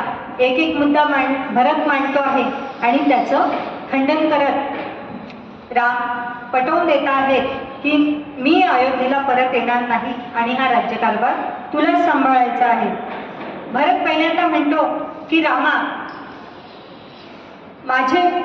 माझ्या आईनी जे वर मागितले आणि माझ्या पित्याने आईच्या मोहाला बळी पडून हे दिलेले आहे, हे राज्य तिला सांभाळलेलं आहे. तर आता मी तुला सांगतो की हे राज्य मी पण सांगतो आणि माझी आई पण सांगते आहे की तू हे राज्य तुला परत करायचं आणि मी माझे वर मागे घेत आहे. तू राज्याचा स्वामी हो. राम सांगतात की भरता, माता कैकेयीने वर मागितले होते ते माझ्या पित्याकडे आणि पित्याने तिला आश्वासन दिलेलं होतं. माझा याच्याशी काहीही संबंध नाही. आज तू आहेस, वर मागणारी माता आहे, पण ज्यांनी हे वर दिले आणि मला वनात जाण्याची आज्ञा केली ते माझे बाबा कुठे आहेत? जर माझे बाबा येतील आणि मला सांगतील तू राज्यकारभार स्वीकार तरच मी स्वीकारेन. भरता, तू बाबांना घेऊन. आणि हे शक्य नव्हतं. भरतानी दोष द्यायला सुरुवात केली की आपले बाबा, माझी आई किती क्रूरपणे तिने हे मागितलेलं आहे की जे मागणं कोणीच मागू शकणार नाही. त्यावेळी राम म्हणतात की भरता, एक गोष्ट लक्षात ठेव, आई वडिलांच्या दोषाची चर्चा मुलांनी करायची नसते. तो आपला अधिकार नाही. सांगतात माय कैकेयीना दोषी नव्हे दोषितात, राज्य त्याग कानन यात्रा सर्व दैव जात. खेळ चालला असे माझ्या पूर्वसंचिताचा, पराधीन आहे जगती पुत्र मानवाचा. भरता, हे शक्य नाही आहे. आईचा पण दोष नाही याच्यात, बाबांचा सुद्धा दोष नाही. त्यामुळे मी राज्यकारभार मी काही स्वीकारू शकणार नाही आहे. भरत पुन्हा दुसरा मुद्दा उपस्थित करतात. ठीक आहे म्हणे रामा, तू राज्य स्वीकारणार नाही, वनात राहणार, हे मान्य तुझं. पण मी एक सांगतो की तुझं हे व्रत आहे ना, व्रतामध्ये प्रतिनिधी चालत असतो शास्त्रानुसार. मग एक काम करूया, तुझा प्रतिनिधी म्हणून मी वनवास भोगायला तयार आहे आणि तू राजा हो अयोध्येचा. राम असतात आणि म्हणतात भरता, तुझं म्हणणं अगदी योग्य आहे. व्रतामध्ये प्रतिनिधी हा चालतो शास्त्रानुसार, परंतु तो केव्हा चालतो तर जो व्रत ज्यांनी स्वीकारलं आहे त्याला एकतर सुतक असलं तर ते व्रत दुसऱ्याकडनं पूर्ण करायला चालतं प्रतिनिधीमार्फत. ज्यांनी व्रत स्वीकारलं आहे तो आजारी पडला तर ते व्रत दुसऱ्यांनी केलं तर चालतं, आणि व्रत ज्यांनी धारण केलं आहे तो जर वयोवृद्ध असेल, त्याला ते व्रत करण्याची त्याची शारीरिक मानसिक क्षमता नसेल तरच व्रत स्वीकारायला म्हणजे प्रतिनिधीमार्फत व्रत पूर्ण करायला चालते. तर भरता असं आहे, मला सुतक पण नाही, मी आजारी नाही किंवा वयोवृद्ध सुद्धा नाही, त्यामुळे हा प्रतिनिधी मला घेता येणार नाही. भरताने पुन्हा सांगितलं, असे एक मुद्दे मांडत चाललेले आहेत भरत, आणि त्याचं खंडन प्रभू रामचंद्र करतच आहेत. मग आता काय करावं? भरत शेवटी हतबल झाला. 8 दिवसपर्यंत चर्चा चाललेली आहे. मग आता यामध्ये सगळ्या मंत्रिमंडळाला सुद्धा कळत नाही काय करावं. राजा दशरथांचे एक मंत्री आहेत जाबाली म्हणून, तर ते उठले आणि त्यांनी की आता हे कोणी ऐकतच नाही, शास्त्रात आधारच सापडत नाही आहे. त्यावेळेला त्यांनी बोलायला सुरुवात केली. काय म्हणे, दोघंही तरुण आहात, नांदाला भस्म फासून जटाजूट वळून वनात राहायची भाषा करून राहिले. राज्यकारभार स्वीकारा, चांगलं राज्य करा, कशाला वनाची भाषा करता तुम्ही? अरे, राजा दशरथांचा मंत्री असून शास्त्राच्या विरुद्ध बोलतो आहे, धर्माला सोडून. प्रभू रामचंद्रांनी वशिष्ठांना विचारलं की यांना मंत्री कोणी केलं की जे धर्माच्या विरुद्ध आणि शास्त्राच्या विरुद्ध बोलतात? त्यावेळेस वशिष्ठ महामुनी म्हणाले की रामा, तसं नाही, हे अतिशय शास्त्र जाणणारे आणि कर्तव्यनिष्ठ असे हे जाबाली हे मंत्री आहेत, परंतु हा तुमचा गुंता सुटत नाही आणि तू परत यावं, येन केन प्रकारे मी तुला समजवावं, म्हणून त्यांनी हा असा मुद्दा उपस्थित केलेला आहे. भरत आता हतबल झाला की माझा दादा आता ऐकायलाच तयार नाही. चरणाशी बसला आणि ढसाढसा रडायला लागला रामरायाच्या जवळ की दादा, आता माझे सगळे उपाय हरले. आता एक शेवटचा उपाय, मी इथे आमरण उपोषणाला बसणार तुझ्याजवळ. तू जोपर्यंत म्हणणार नाही तोपर्यंत मी इथे उपोषणालाच बसतो. आणि भरताने आसन टाकलं, तो तिथे बसला. त्यावेळेला रामराय म्हणतात, भरता, एक लक्षात घे, उपोषणाला कुणाला बसायचा अधिकार आहे? जर व्यक्ती म्हातारी असेल, स्त्री असेल, तर तिला उपोषणाला बसण्याचा अधिकार आहे. तुझ्यासारख्या राजपुत्राला उपोषणाला बसण्याचा अधिकार नाही. तुझ्यासारख्या राजपुत्रांनी पराक्रम करायचा असतो. आता काय करावं? शेवटी भरत म्हणतो की रामा, माझे सगळे उपाय हरले, आता तूच सांग मला की मी काय करू. माझ्याकडनं योग्य ते कार्य रामा आता तूच करून घे. रामराया म्हणायला लागले की आता भरताची परीक्षा हे बघणं पुरे झालं. मग आता तू फक्त एकच कार्य करू शकतो की 14 वर्षापर्यंत तू राज्यावर बैस, आणि 14 वर्ष पूर्ण झाले की त्याच्याच दुसऱ्या दिवशी मी अयोध्येत पोहोचेन, आणि त्यावेळेला एका भावाला जर तुझ्या मनात म्हणजे भावाच्या मनात अशी इच्छा निर्माण झाली की आपलं हे राज्य आपल्या ज्येष्ठ बंधूला अर्पण करावं, अशी इच्छा निर्माण झाली, तर तू त्या दिवशीपासून मला राज्य देऊ शकतो. अशा प्रकारे मग मी ते राज्य स्वीकारू शकेन. आणि आपला निर्णय त्यांनी बोलून दाखवला प्रभू रामचंद्रांनी की संपल्या विना ही वर्षे दशोत्तरी 4 अयोध्येस नाही येणे सत्य हे त्रिवार. मान वाढवितो लोकी अयोध्यापुरीचा. म्हणजे मी जे दिलेलं वचन आहे वनवासाचं ते मी पूर्ण केलं म्हणजे काय, या अयोध्यापुरीचा मान वाढणार आहे की राजे दिलेल्या वचनाला जागणारे आहेत. तर अशा प्रकारे तुझी इच्छा झाली तर तू मात्र 14 वर्ष पूर्ण झाल्याच्या नंतर मला हे राज्य सोपवू शकतो. हा उपाय कळल्यानंतर मग भरताला समाधान झालं की चला, रामदादा आपला कशाला तरी मानलेला आहे. मग त्याने पुढे बोलायला सुरुवात केली की दादा, तू 14 वर्षानंतर नक्की येशील ना, आणि मी हे राज्य देईन. पण मी आज तुला एक सांगतो, आता फक्त माझी एक गोष्ट तू मान्य कर दादा, त्याला नाही म्हणू नकोस. या 14 वर्षात तू राज्यावर बसत नाही ना, तर मी ही सगळी राज्याभिषेकाची सामग्री घेऊन इथे आलेलो आहे. सुवर्णाच्या पादुका मी तुझ्यासाठी आणल्या आहेत. तर हे माझ्या उदार बंधो, एक गोष्ट फक्त कर की तू या पादुकांना तुझा चरण स्पर्श कर. म्हणजे तुझ्या जागी मी या तुझ्या पादुका तुझंच रूप समजून तिथे गादीवर बसवेल आणि तुझा एक सेवक म्हणून मी 14 वर्ष हे राज्य सांभाळेल. परंतु एकच अट आहे, 14 वर्ष पूर्ण झाल्यावर 15वं वर्ष लागलं त्या दिवशी, पहिल्या दिवशी तू संध्याकाळपर्यंत जर परत आला नाहीस तर मग मात्र मी अग्निप्रवेश करून स्वतःला संपवेल. चालवितो राज्य रामा, चालवितो राज्य रामा, दुरून तुम्ही येईतो. मोजितो संवत्सरे मी वाट तुमची पाहतो. नांदतो राज्यात तीर्थी कमलपत्रासारखा. तसा मी राहील की 14 वर्ष मी तुमची वाट पाहतो आहे की मागणे हे एक रामा आपुल्या द्या पादुका.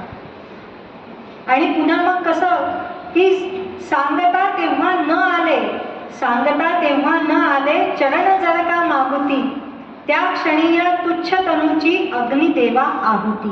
म्हणजे मी अग्नी समर्पण करेल. ही प्रतिज्ञा ही कपाळी पाऊलांची मृत्तिका. कोणाची प्रतिज्ञा घेतली तर पाऊलांची मृत्तिका, रामरायांच्या पायाची चरण धूळ मस्तकाला लावली आणि प्रतिज्ञा केली की जर तुम्ही 15वं वर्ष लागल्यावर पहिल्याच दिवशी संध्याकाळपर्यंत, सूर्यास्तापर्यंत जर अयोध्येत आला नाही तर मी मात्र अग्निप्रवेश करेल. आता रामरायाला कळलं की आपण आता याची मागणी ही भरताची ही पूर्ण केलीच पाहिजे. म्हणून ज्या पादुका आणलेल्या होत्या त्यांना 1-2 मिनिटं प्रभू रामचंद्रांनी आपल्या चरणाचा स्पर्श केला आणि भरताने त्याच पादुका प्रभू रामचंद्रांसारख्या जो हत्ती आणलेला होता त्यावर स्थापन केल्या. त्याच्यावर छत्र धरलेलं आहे आणि आपण स्वतः चौऱ्या ढाळत सेवकासारखे अयोध्येच्या मार्गाने मार्गस्थ झालेले आहेत. हे सगळं झालं. याच्यावरून भरताची रामप्रीती आणि भरत ही काय चीज आहे हे सगळ्यांच्या लक्षात आलेलं आहे. आता भरताला नंतर मग वशिष्ठ मुनींना विचारतो आहे भरत परत आलेले आहेत अयोध्येत. पादुकांना अभिषेक करण्यात आला आणि भरत नंदीग्रामामध्ये व्रतस्थ जीवन कंठित करत आहेत. तसेच त्याचप्रमाणे वल्कल धारण केलेली जटाजूट बांधलेले आहेत.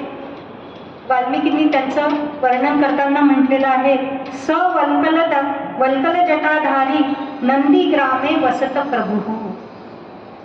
की वल्कल धारण केलेला हा राजा नंदीग्रामामध्ये राहत आहे. पण मग एक दिवस भरताने वशिष्ठांना विचारलं, आणि गुरुवर, या पादुका स्थापन करणं, त्यांना राज्याभिषेक करणं, राजा म्हणून त्यांची आज्ञा घेणं, हे मी केलं खरी, पण हे मी भावनेच्या भरात केलेलं कृत्य तर नाही. याला शास्त्राचा काही आधार आहे की नाही? किंवा सगळे म्हणते किंवा शास्त्र बाजूला ठेवलं आणि आपल्या मनात जे आलं त्याप्रमाणे वागलं.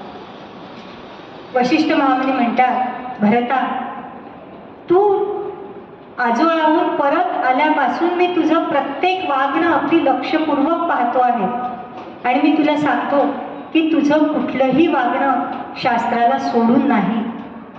आणि आता मी तुला असं सांगेन की भरता, तुला वागत असताना शास्त्र पाहण्याची काहीच आवश्यकता नाही. तू जे वागशील ना त्यावरून शास्त्र लिहिल्या जाईल. पहा, तुझं हे सहज वागणं हे शास्त्र आहे. की शास्त्राचा आधार काय तर भरत वागतो ते शास्त्र. काही काहींचं वागणं बघा कसं असते, शास्त्राला धरून वागणं आणि व्यक्ती वागतो ते शास्त्र असतं. एवढे महान भरत होते आणि भरताची भक्ती, म्हणूनच भरताचं नाव ठेवतानाच वशिष्ठांनी भरत काय ठेवलेलं आहे की भरणात भरतहा. ज्या वेळेला आपल्याला आपली भक्ती कमी पडते आहे का प्रभूंची आपण जी उपासना करतो ती कमी पडते आहे का असं वाटायला लागेल, त्यावेळेला कोणाची आठवण काढायला सांगितलेली आहे, तर भरताची आठवण काढायला सांगितली.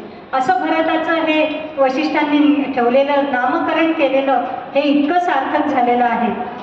माऊली सुद्धा म्हणतात की शास्त्र म्हणेल ते सांगावे, ते राज्यही तृणवत मानावे, की शास्त्रांनी सांगितलं त्याप्रमाणे वागणं हेच कर्तव्य असते. हेच भरतांनी सुद्धा विचारलंय की माझं वागणं शास्त्राप्रमाणे आहे की नाही. आणि ज्या वेळेला वशिष्ठ महामुनींनी सांगितलं त्यावेळी मात्र भरताला समाधान वाटलेलं आहे की तू वागशील तसं शास्त्र. आपण सांगा, खरंच आपला विश्वास बसतो का की इतका निर्दोष कोणी मनुष्य असू शकतो का की त्याच्या वागण्यात एकही चूक होणार नाही, सगळं शास्त्राला धरूनच राहील. तर असं केव्हा होऊ शकते की ज्याच्यावर पूर्ण भगवत कृपा झालेली आहे त्याचा सगळा जीवन व्यवहार हा शास्त्राला धरूनच असतो. आता या पादुका भरतांनी स्थापन केलेल्या आहेत आणि भरत त्यांची सेवा अशी करतो आहे की नुसतं सकाळी एक फुल वाहिलं की दुसऱ्या दिवशी सकाळीच फुल व्हायचं असं नाही, तर प्रत्यक्ष माझा रामदादा बसलेला आहे त्याप्रमाणे भरत त्यांची पूजा अर्चा करतो आहे. प्रत्येक गोष्ट त्या पादुकांना सांगतो आहे. राज्यकारभार चालवताना प्रत्येक गोष्ट त्यांच्याशी विचार विमर्श करतो आहे की आज काय काय घडलं, कोणते कोणते मुद्दे समोर आलेले आहेत, त्याचा परामर्श कसा करायचा. आणि भरताला जाणवत आहे की माझा रामदादा माझ्याशी बोलतो आहे. आणि माहिती आहे या गोष्टी अशा घडत असतात, जिथे पूर्ण श्रद्धा असते ना तिथे या गोष्टी अजून सुद्धा घडतात. माझे सद्गुरू परमपूजनीय आगाशे काका यांना आपण काहीही विचारायला गेलो किंवा कुणाला जरी गुरुमंत्र द्यायचा असला तरी काका काय करायचे, त्यांचे सद्गुरूचे तराण्याचे नाना महाराज तराणेकर त्यांना साकडं घालायचे, त्यांच्या पादुकांना विचारायचे, आज्ञा घ्यायची की मी याला माझा शिष्य म्हणून घेऊ का, मी याला अनुग्रह देऊ का. किंवा आपण गेल्यानंतरही म्हणायचे मला नाही, नानांना सांगा. आणि ज्या वेळेला त्यांना तिकडनं संमती मिळायची त्याच वेळेला काका कार्य करायचे. कुठलंही कार्य त्यांनी सद्गुरूंच्या विचारल्याशिवाय किंवा पादुकांमार्फत परवानगी घेतल्याशिवाय ते कार्य मात्र कधीही केलेलं नाही. तर एकच गोष्ट लक्षात घ्या की हे पादुका या समाधी स्थानं ते हे काही डेड अस्तित्व नाही आहे, तर ते लाईव्ह अस्तित्व आहे. बघा आपल्याला प्रत्येकाला अनुभव येतो. ज्या ठिकाणी आता आपण आळंदीला जा, समाधीवर आपण ज्या वेळेला आपलं मस्तक टेकतं समाधीवर त्यावेळेला एक वेगळी स्पंदनं आपल्याला जाणवतात, मानसिक शांती आपल्याला मिळत असते. ज्या ठिकाणी आपली भक्ती आहे, जिथे भाव आहे त्या कुठल्याही ठिकाणी जा तुम्ही, सद्गुरूंजवळ जा, देवाच्या मंदिरात जा, एक भावनिक आधार आणि ती शांती मिळते. म्हणून तर नेवासाला गेल्यानंतर जो पैस आहे, ज्या दगडाला टेकून ज्ञानेश्वर माऊलींनी ज्ञानेश्वरी सांगितली त्या दगडाला पैस म्हणतात आणि त्या पैसाभोवतीच मंदिर तयार झालेलं आहे. तर त्या पैसाला सगळी वारकरी परंपरा काय आहे की गेल्यानंतर दुरून कोणी नमस्कार करणार नाही, त्या पैसाला कडकडून मिठी मारतात की माझी माऊली मला भेटली. आणि असं आहे अजून सुद्धा, ज्याची परमश्रद्धा असेल ना तर असं सांगतात की तुम्ही त्या पैसाला कडकडून मिठी मारा आणि आपला कान त्याला टेकवा. तर त्यातनं ज्याची आध्यात्मिक उंची मोठी आहे आणि ज्ञानेश्वर माऊलींवर अपरंपार श्रद्धा आहे त्याच्या कानात जय जय रामकृष्ण हरी हे शब्द आजही गुंजतात. तर मग हे असं प्रभू रामचंद्रांच्या पादुकांची परवानगी घेऊन भरत राज्यकारभार सांभाळतो आहे नंदीग्रामात राहून.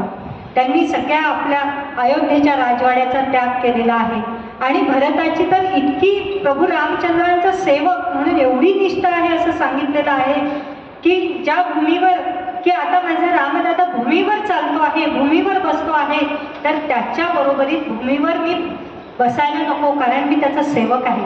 तर भरताने त्या नंदीग्रामात काय केलेलं आहे, एक जमिनीच्या खाली खोल खड्डा खोदून घेतलेला आहे आणि भरत तिथे राहतो. त्या ठिकाणी त्यांची शयन तिथे करतात. भरत त्या खोल खड्ड्यात उतरून की नाही, रामाच्या बरोबरीचा मी नाही, मी सेवक आहे, माझी जागा चरणाशी. एवढी भरताची प्रीती रामाबद्दलची आणि प्रेम आहे. हे सगळं अस्तित्व देत नाही आपण म्हणतो, या चराचरामध्ये हे सगळं अस्तित्व भरून आहे, परंतु ते जागृत करण्याचं सामर्थ्य मात्र फार कमी लोकांमध्ये असतं. कोणी केलेलं आहे हे जागृत? माऊलींनी केलं नाही का? वेड्याच्या मुखी वेद वदवले, म्हणजे माझ्यामधलंच तत्व त्या वेड्यामध्ये आहे, परंतु ते जागृत करण्याचं सामर्थ्य कोणामध्ये होतं? फक्त माऊलींमध्ये. सजीव सोडा हो, निर्जीव भिंतीमधलं सुद्धा चैतन्य त्यांनी जागृत करून दाखवलं, जे आजपर्यंत कधी नाही घडलं आणि पुढे घडेल की नाही सांगता येत नाही. असं एकमेवा द्वितीय आश्चर्य तेव्हा घडलेलं आहे, माऊलींनी घडवलेलं आहे की त्यांनी ती भिंत सुद्धा चालवली. म्हणजे निर्जीवातलं चैतन्य सुद्धा जागृत करण्याचं सामर्थ्य माऊलींमध्ये होतं. भक्त प्रल्हादाच्या मध्ये सुद्धा तेच सामर्थ्य होतं. हिरण्यकश्यपूने रागाने विचारलं, नारायण नारायण करतोय, कुठे असतो म्हणे तुझा देव? दाखव तरी एकदा मला, कुठे आहे म्हणे.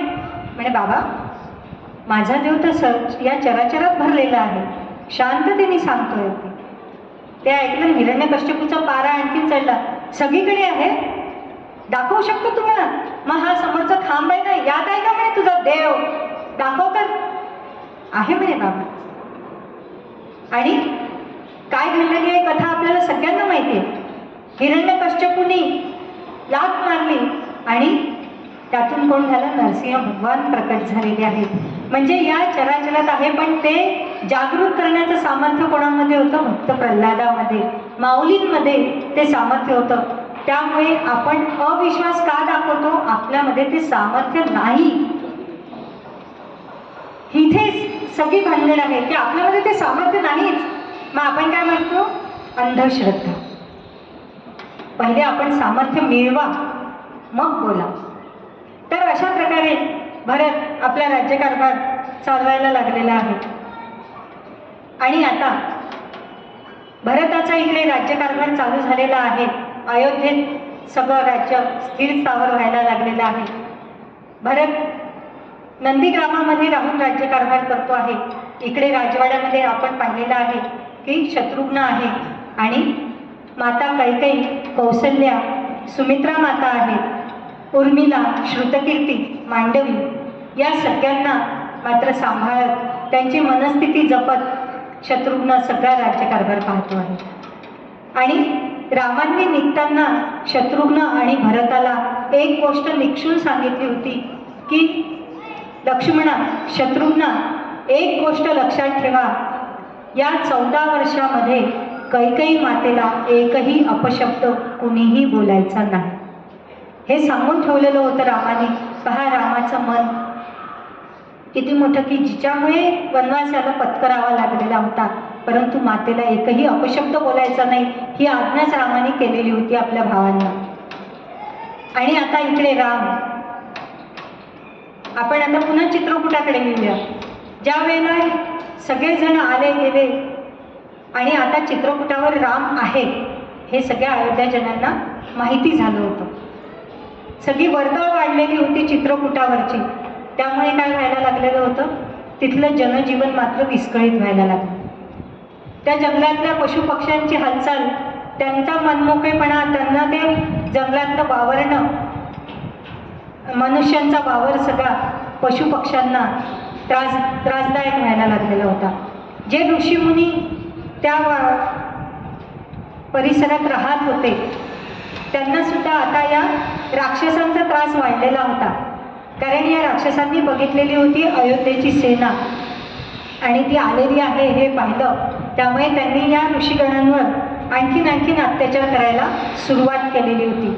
म्हणून याचा परिणाम म्हणून काय झालं की या सगळ्या ऋषीगणांनी हळूहळू चित्रकूट सोडायला सुरुवात केली की इथला त्रास वाढत चाललेला आहे. येणाऱ्या वर्दळीचा पण त्रास व्हायला लागलेला होता आणि राक्षसांचा त्रास सुद्धा वाढलेला होता. प्रभू रामचंद्रांच्या हे लक्षात आलं की अरे, इथले हे ऋषीमुनी सगळेजण हा परिसर सोडून चाललेले आहेत. आपण तर यांच्या मदतीकरता इथे आलेलो होतो, राक्षसांपासून यांना होणारा त्रास कमी करण्याकरता, त्या राक्षसांचा संहार करण्याकरता आपण या क्षेत्रात आलेलो होतो. आणि आपल्यामुळेच जर यांना हा त्रास वाढत असेल तर आपणही आता चित्रकूट सोडावं. आणि आपल्या गुरुदेवांची, महर्षी विश्वामित्रांची आज्ञा आहेच की तू दक्षिणेपर्यंत जा. तर आपल्याला ते कार्य पूर्ण करायचं आहे, आपल्या गुरूंची आज्ञाप्रमाणे मानून जायचं आहे. तर आता आपल्याला चित्रकूट सोडलं पाहिजे. त्यानुसार त्यांनी लक्ष्मणाला आणि भगवती सीतेला सांगितलं की आपल्याला चित्रकूट सोडायचं आहे. चित्रकूट सोडून निघालेले आहेत आणि जाताना यांनी भेट घेतलेली आहे कुणाची? माता अनसूयेची. अत्री ऋषींच्या आश्रमात गेलेले आहेत. अत्री ऋषी आणि अनसूया माता, ज्यांनी या त्रिदेवांना ब्रह्मा, विष्णू, महेश यांना आपल्या तपस सामर्थ्यावर बालरूप घेऊन दत्तरूपात जन्म घ्यायला लावणारी ती माऊली माता अनसूया यांच्या आश्रमात हे तिघही जण गेलेले आहेत. आणि अत्री ऋषींशी आणि माता अनसूयेशी यांची चर्चा सुरू आहे. अनेक गोष्टी जंगलातले त्यांना समजावून सांगत आहेत. इकडे वावरत असताना या, कारण आता चित्रकूटापासून दंडकारण्यात प्रभू रामचंद्रांना प्रवेश करायचा आहे. आणि त्या मार्गातलं जंगल अतिशय भयानक जंगल असं आहे, घनदाट जंगल. त्यात वन्य प्राण्यांचा वावर तर खूप आहे आणि राक्षसांचा पण वावर आहे. तर अशा वेळेला कसं सुरक्षितपणे राहा, सीतेचा सांभाळ तुम्ही कसा करा, हे या सगळ्या सूचना अत्री मुनी देत आहेत. आणि अनसूया माता सीतेला आपल्याजवळ घेऊन बसलेली आहे आतमधल्या खोलीमध्ये. तिला आपल्या कन्येप्रमाणे मानते आणि सीतेला जवळ घेऊन ती विचारते, का गं तुझं माहेर कुठलं, कसं तुझं लहानपण कसं गेलं, काही तुझ्याबद्दल सांग ना. आणि त्यावेळेला सीता आपल्या सगळं, म्हणजे सीतेने इथे अनसूया मातेच्या जवळ आपलं आत्मकथन सगळं केलेलं आहे की माझं माहेर कसं, माझा विवाह कसा झाला, मी इकडे कशी आली, काय काय घटना घडलेल्या आहेत, हे सगळं आपली सांगते आहे. आणि तिलासुद्धा आपली माता भेटल्याचं एक सुख प्राप्त झालेलं आहे तिथे. अनसूया मातासुद्धा तिला आपल्या मुलीला उपदेश करावा तसा सगळा पतिव्रता धर्माचा उपदेश करते. खरं तर सीतेला पतिव्रता धर्माचा उपदेश करण्याची काही गरज होती का? सीता हीच मुळात पतिव्रता आहे. परंतु एक माता आपल्या मुलीला सांगितल्याशिवाय मात्र काही राहू शकत नाही. पुन्हा पुन्हा त्याच गोष्टी समजावून सांगितल्या की त्याचा मनावर पक्का ठसा बिंबत असतो. म्हणून सांगत आहे माता तिला समजावून सगळं. आणि नंतर अनसूया मातेनी एक साडी सीतेला दिलेली आहे, वस्त्र मग सीतेला दिलेलं आहे. सीता म्हणते, माते हे वस्त्र कशा करता? माझ्याकरता, माझ्याजवळ तर मुळातच पुष्कळ वस्त्र आहेत माझ्याजवळ. पण अनसूया माता म्हणाली की अगं सीते, तुझ्याकडे असले तरी हे वस्त्र मी तुला देते आहे ना, ते अतिशय दिव्य वस्त्र आहे. हे वस्त्र कधीही मलिन होणार नाही, त्यामुळे तू हे धारण करून राहा. हे वस्त्र फाटणार नाही, कधीही मलिन होणार नाही. असं वस्त्र अनसूया मातेने सीतेला दिलं. नवे नवे नुसतं दिलंच नाही तर कोड कौतुकाने की तू मला आत्ता नेसून दाखव. जसं आपण म्हणतो ना, कपडे आणल्यानंतर बाळा घालून तर दाखव एकदा कसं दिसतं, त्याप्रमाणे तिने सीतेला ती साडी नेसायला लावली आणि मोठ्या कौतुकाने समोर घेऊन आली. आणि अत्री ऋषींना म्हणते, पहा बरं माझी कन्या कशी दिसते आहे म्हणून. इतका गोड सुखसंवाद तिथे यांचा चाललेला आहे सगळ्यांचा. आणि अशा प्रकारे त्यांचे सगळ्यांचे आशीर्वाद घेऊन प्रभू रामचंद्र, लक्ष्मण आणि सीता मातेसह पुढे मार्गस्थ झालेले आहेत. मार्गात चालताना प्रभू रामचंद्र पुढे चालतात कोदंड घेऊन आणि मध्ये सीता माता आणि मागे आहे रक्षणाकरता लक्ष्मण. पूर्ण मार्गात चालताना प्रभू रामचंद्रांचं कोदंडाला प्रत्यंच्या लावलेली असते आणि हातात एक बाण सज्ज असतो. परंतु ज्या वेळेला कोणत्याही ऋषींच्या आश्रमात ते जातात त्यावेळेला मात्र हा बाण भात्यात गेलेला असतो आणि धनुष्याची प्रत्यंच्या उतरवूनच प्रभू रामचंद्र ऋषींच्या आश्रमात प्रवेश करतात. ही असते त्यांच्याबद्दलची आदर भावना व्यक्त करण्याची पद्धती. तर असे निघालेले आहेत. नंतर त्यांची भेट होते ते जातात अगस्ती मुनींच्या आश्रमात. अगस्ती आपण पाहिलेलंच आहे, अगस्ती एक असे मुनी आहेत की ज्यांची 10 मुलं या त्राटिकेने कच्ची खाल्लेली आहेत. आणि त्यातूनच मग अगस्ती मुनींनी सगळ्या देवदेवतांची तपश्चर्या करून वेगळी वेगळी अस्त्र स्वतः त्यांच्याकडनं मिळवलेली आहे की या रावणाचा निपात केल्याशिवाय मी स्वस्थ बसणार नाही, अशी प्रतिज्ञाच या अगस्ती मुनींनी केलेली आहे.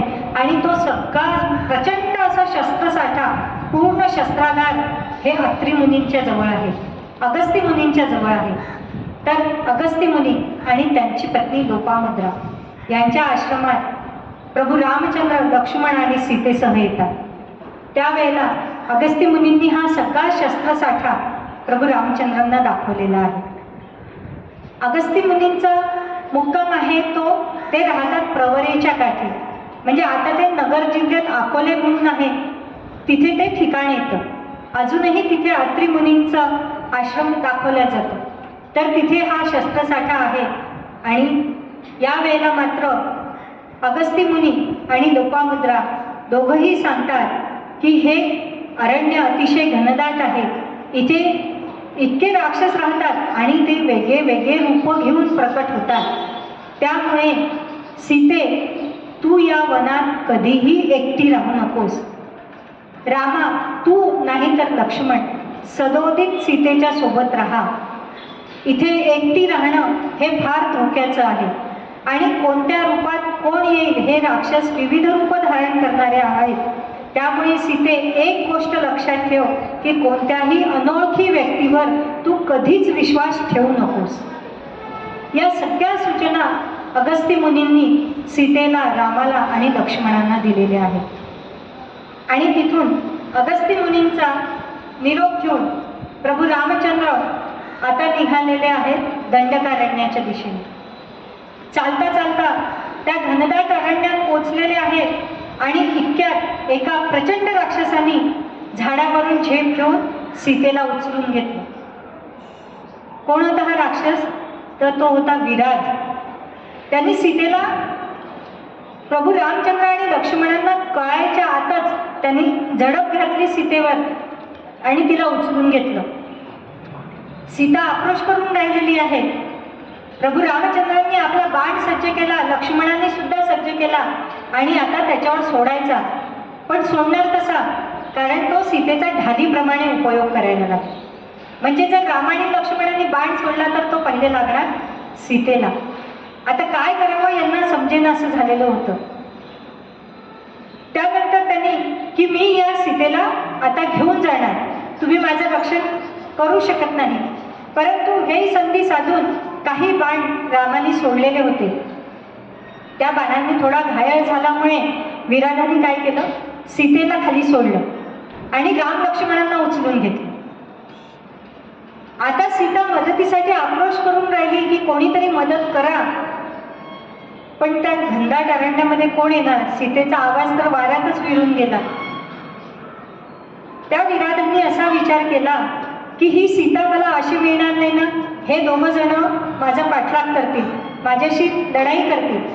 मग आपण असं करूया, पहिले या दोघांना संपवलं की मग सीता ही माझीच. घनघोर युद्ध त्यांच्यामध्ये सुरू झालेलं आहे. रामांनी अनेक बाण मारून त्याचं शरीर छिन्नविच्छिन्न करायला सुरुवात केलेली आहे. त्याचे दोन्ही हात तोडून टाकलेले आहेत रामांनी आणि लक्ष्मणांनी. हात तोडल्यामुळे आणि विव्हळ झाल्यामुळे, त्या जखमांचा त्रास सहन न झाल्यामुळे प्रभू रामचंद्र आणि लक्ष्मणाला खाली सोडलेलं आहे त्याने. एवढं घनघोर युद्ध झाल्यानंतरही हा राक्षस आटोक्यात येईना. तर काय होतं की यांनी सुद्धा भगवंताची अतिशय तपश्चर्या केल्यामुळे त्याला वर मिळाला होता की तुझा कोणत्याही शस्त्रास्त्राने मृत्यू होणार नाही. प्रभू रामचंद्रांच्या लक्षात आलं की हा असा मरत नाही शास्त्रामुळे. तर रामाने काय केलं, विराधाला पकडून ठेवलं, आपल्या पायाखाली त्याला दाबलेलं आहे आणि लक्ष्मणाला सांगितलं की तू इथे खड्डा खोद. तिथे मोठा खड्डा लक्ष्मणाने खोदला आणि त्या विराधाला त्या खड्ड्यात टाकून रामाने पुरून टाकलं, कारण कोणत्या शस्त्राने त्याचा मृत्यू हा होणार नव्हता. तर अशा प्रकारे या विराधाचा वध रामाने केलेला आहे आणि हे सगळेजण पुढे निघाले. तिथून जाऊन पोचलेले आहेत ते. मध्ये वाटेत चालताना त्यांना शरभंग ऋषींचा आश्रम लागला. शरभंग ऋषी हे रामाची वाट पाहतच होते. किती दिवसापासून वाट पाहत आहेत. कशासाठी? तर प्रभू रामचंद्रांच्या दृष्टीसमोर प्राणत्याग त्यांना करायचा होता. हीच त्यांची शेवटची इच्छा होती की मी अग्नी प्रवेश करेल तो प्रभूंच्या समोर. म्हणून प्रभू तिथे गेलेले आहेत आणि आपल्या या अशा शिष्याची अखेरची इच्छा प्रभू रामचंद्रांनी पूर्ण केली आहे. शरभंग ऋषींनी रामचंद्रांचं दर्शन घेतलं आणि त्यांनी अग्निप्रवेश घेऊन त्यांची प्राणज्योत प्रभू रामामध्ये विलीन झालेली आहे. नंतर सुतीक्ष्ण महामुनींच्या आश्रमात गेलेले आहेत. जाताना सुतीक्ष्ण महामुनी हे कोण आहेत? अगस्ती मुनींचे ते शिष्य आहेत. प्रभू रामचंद्रांच्या दर्शनाची त्यांना सुद्धा आस होती. त्यांनी सुद्धा पुन्हा तीच सूचना केलेली आहे की या घनदाट अरण्यात सीता मातेला मात्र तुम्ही जपा, त्यांना एकटीला कधीही सोडू नका, हे सांगितलेलं आहे सुतीक्ष्ण महामुनींनी सुद्धा. आता वाटेत पुढे पुढे चाललेले आहेत. वाटेत चालताना आता या तिघांच्या चालता चालता वेगवेगळ्या विषयांवर चर्चा सुरू असायच्या. त्यावेळेला भगवती सीता म्हणते की प्रभू, माझ्या पुष्कळ दिवसातला मनातला प्रश्न आहे तो मी तुम्हाला आज विचारते की आपण जर हे संन्यस्त व्रत स्वीकारलेलं आहे, चाललेलो आहे वनात, तर अशा या वनात चालत असताना संन्यस्त व्रत स्वीकारलेलं असताना तुमच्या हातात हे धनुष्यबाण कशासाठी? याचा उपयोग काय? एखाद्या संन्यासाने धनुष्यबाण घ्यावं का? आणि ही जी हत्या होते आहे पशु प्राण्यांची, राक्षसांची, तर ही संन्यस्त धर्माला धरून आहे का? तर त्यावेळेला राम पहिले काही बोलत नाही. रस्त्याने जाताना त्यांना पुढे जाताना एक मोठा डोंगर लागतो. त्यावेळेला प्रभू रामचंद्र म्हणतात, सीते बघ तो डोंगर बघितलास? हो म्हणे, दिसतो आहे. कशाचा आहे म्हणे तो डोंगर? डोंगर कशाचा असतो म्हणे? दगडा मातीचा. चल म्हणे आपण जवळ जाऊन बघूया. ज्या वेळेला जवळ जातात आणि पाहतात तर दुरून जो दगडा मातीचा आहे असा वाटणारा डोंगर आहे तो मात्र कशाचा होता की तिथे सगळी हाडं, सांगाडे, कवट्या मनुष्यांच्या होत्या आणि त्याचा डोंगर झालेला होता. आणि ते सामान्य व्यक्तींची हाडं, कवट्या नव्हत्या, तर ते हे जे ऋषीमुनी राहत होते त्यांना या राक्षसांनी मारून त्यांचं रक्तमांस भक्षण करून त्यांची जी हाडं होती ती तिथे फेकलेली होती आणि त्याचा हा डोंगरच्या डोंगर तयार झाला होता. एवढ्या हत्या यांनी घडवून आणलेल्या होत्या. आणि हे कशामुळे झालेलं होतं? हे ऋषीमुनी कसे होते? स्वतःचं संरक्षण का करू शकत नव्हते? कारण शक्ती ही यांनी मिळवलेली नव्हती. तपाच्या सोबत शक्ती ही आवश्यक आहे. म्हणजे सज्जनांकडे शक्ती असणं किती गरजेचं आहे. सज्जन हा सशक्तच असला पाहिजे, तो नेभट असून चालत नाही. म्हणूनच बघा, राक्षसी वृत्ती ज्यांची असते ना ते सशक्त असतात, त्यांच्या हातात शस्त्र असतात, त्यामुळे त्यांचंच आधिपत्य चालत असतं. ज्या वेळेला सज्जनाच्या हातात शस्त्र येते ना त्याच वेळेला रामराज्याची स्थापना होत असते. ज्या वेळेला एखाद्या योगीच्या हातातच बुलडोजर असतो ना त्याच वेळेला राक्षसी वृत्तीने वागणाऱ्यांचा नायनाट होतो. म्हणूनच सज्जन हा केव्हाही कसा पाहिजे? सशक्त पाहिजे. नुसती बुद्धी असून होत नाही. शक्तीने मिळती राज्य, युक्तीने मिळती राज्य, शक्तीने यत्न होत असे. शक्ती बुद्धी जये ठाई, तेथे श्रीमंत धावती. छत्रपती शिवाजी महाराजांनी कशाच्या बळावर एवढं हिंदवी स्वराज्य स्थापन केलं होतं? तर शक्ती बुद्धी जये ठाई, दोन्हीही होतं. त्यामुळे म्हणे सीते यांच्याकडे शक्ती नाही, हे शस्त्र धारण करत नाही, म्हणून यांचा असा निपात हे राक्षस करतात. मग म्हणे क्षत्रिय कशासाठी आहेत? क्षत्रियांनी आलं पाहिजे यांचं रक्षण करण्याकरता, आणि त्यांना तर शस्त्र हाती धरण्याचा अधिकारच आहे. प्रभू रामचंद्र पाहून हसले की सीते, तूच तर उत्तर दिलं, कोदंड कशासाठी. म्हणून बघा, प्रभू रामचंद्रांनी सगळ्या गोष्टींचा त्याग केला. सगळ्यांना सोडून ते राहिलेले आहेत. राजा दशरथांना सोडून राहिले, तिन्ही मातांना सोडून राहिले, अयोध्येचा त्याग त्यांनी केलेला आहे. इतकेच नव्हे, आपल्या बंधूंचा त्याग केला, सीतेचा त्याग केला. शेवटी लक्ष्मण सुद्धा रामाला पहिले सोडून गेलाय. म्हणजे लक्ष्मणाचा त्याग सुद्धा रामाने केलेला आहे. परंतु रामाने त्यागली नाही ती एकच वस्तू, ते म्हणजे रामाचं कोदंड. म्हणूनच आपण या रामाला कोदंडधारी राम म्हणतो. आणि शक्तीची उपासना याद्वारे प्रभू रामचंद्रांनी आपल्याला करायला सांगितले आहे की सज्जनांनी शक्ती ही घेतलीच आपल्याजवळ. सज्जनांच्या ठिकाणी शक्ती ही असलीच पाहिजे. आणि हे सगळं जाणलेलं होतं समर्थ रामदास स्वामींनी. म्हणूनच बलोपासना ही रामदास स्वामींनी सांगितलेली आहे. रामदास स्वामींचा जन्मसुद्धा रामनवमीचाच, रामाच्या जन्माच्या वेळेचाच. आणि ते रामाचे परमभक्त, त्यांनी प्रत्येक ठिकाणी बलोपासना करून आणि हनुमंताची मंदिरं प्रत्येक ठिकाणी स्थापन केलेली आहे.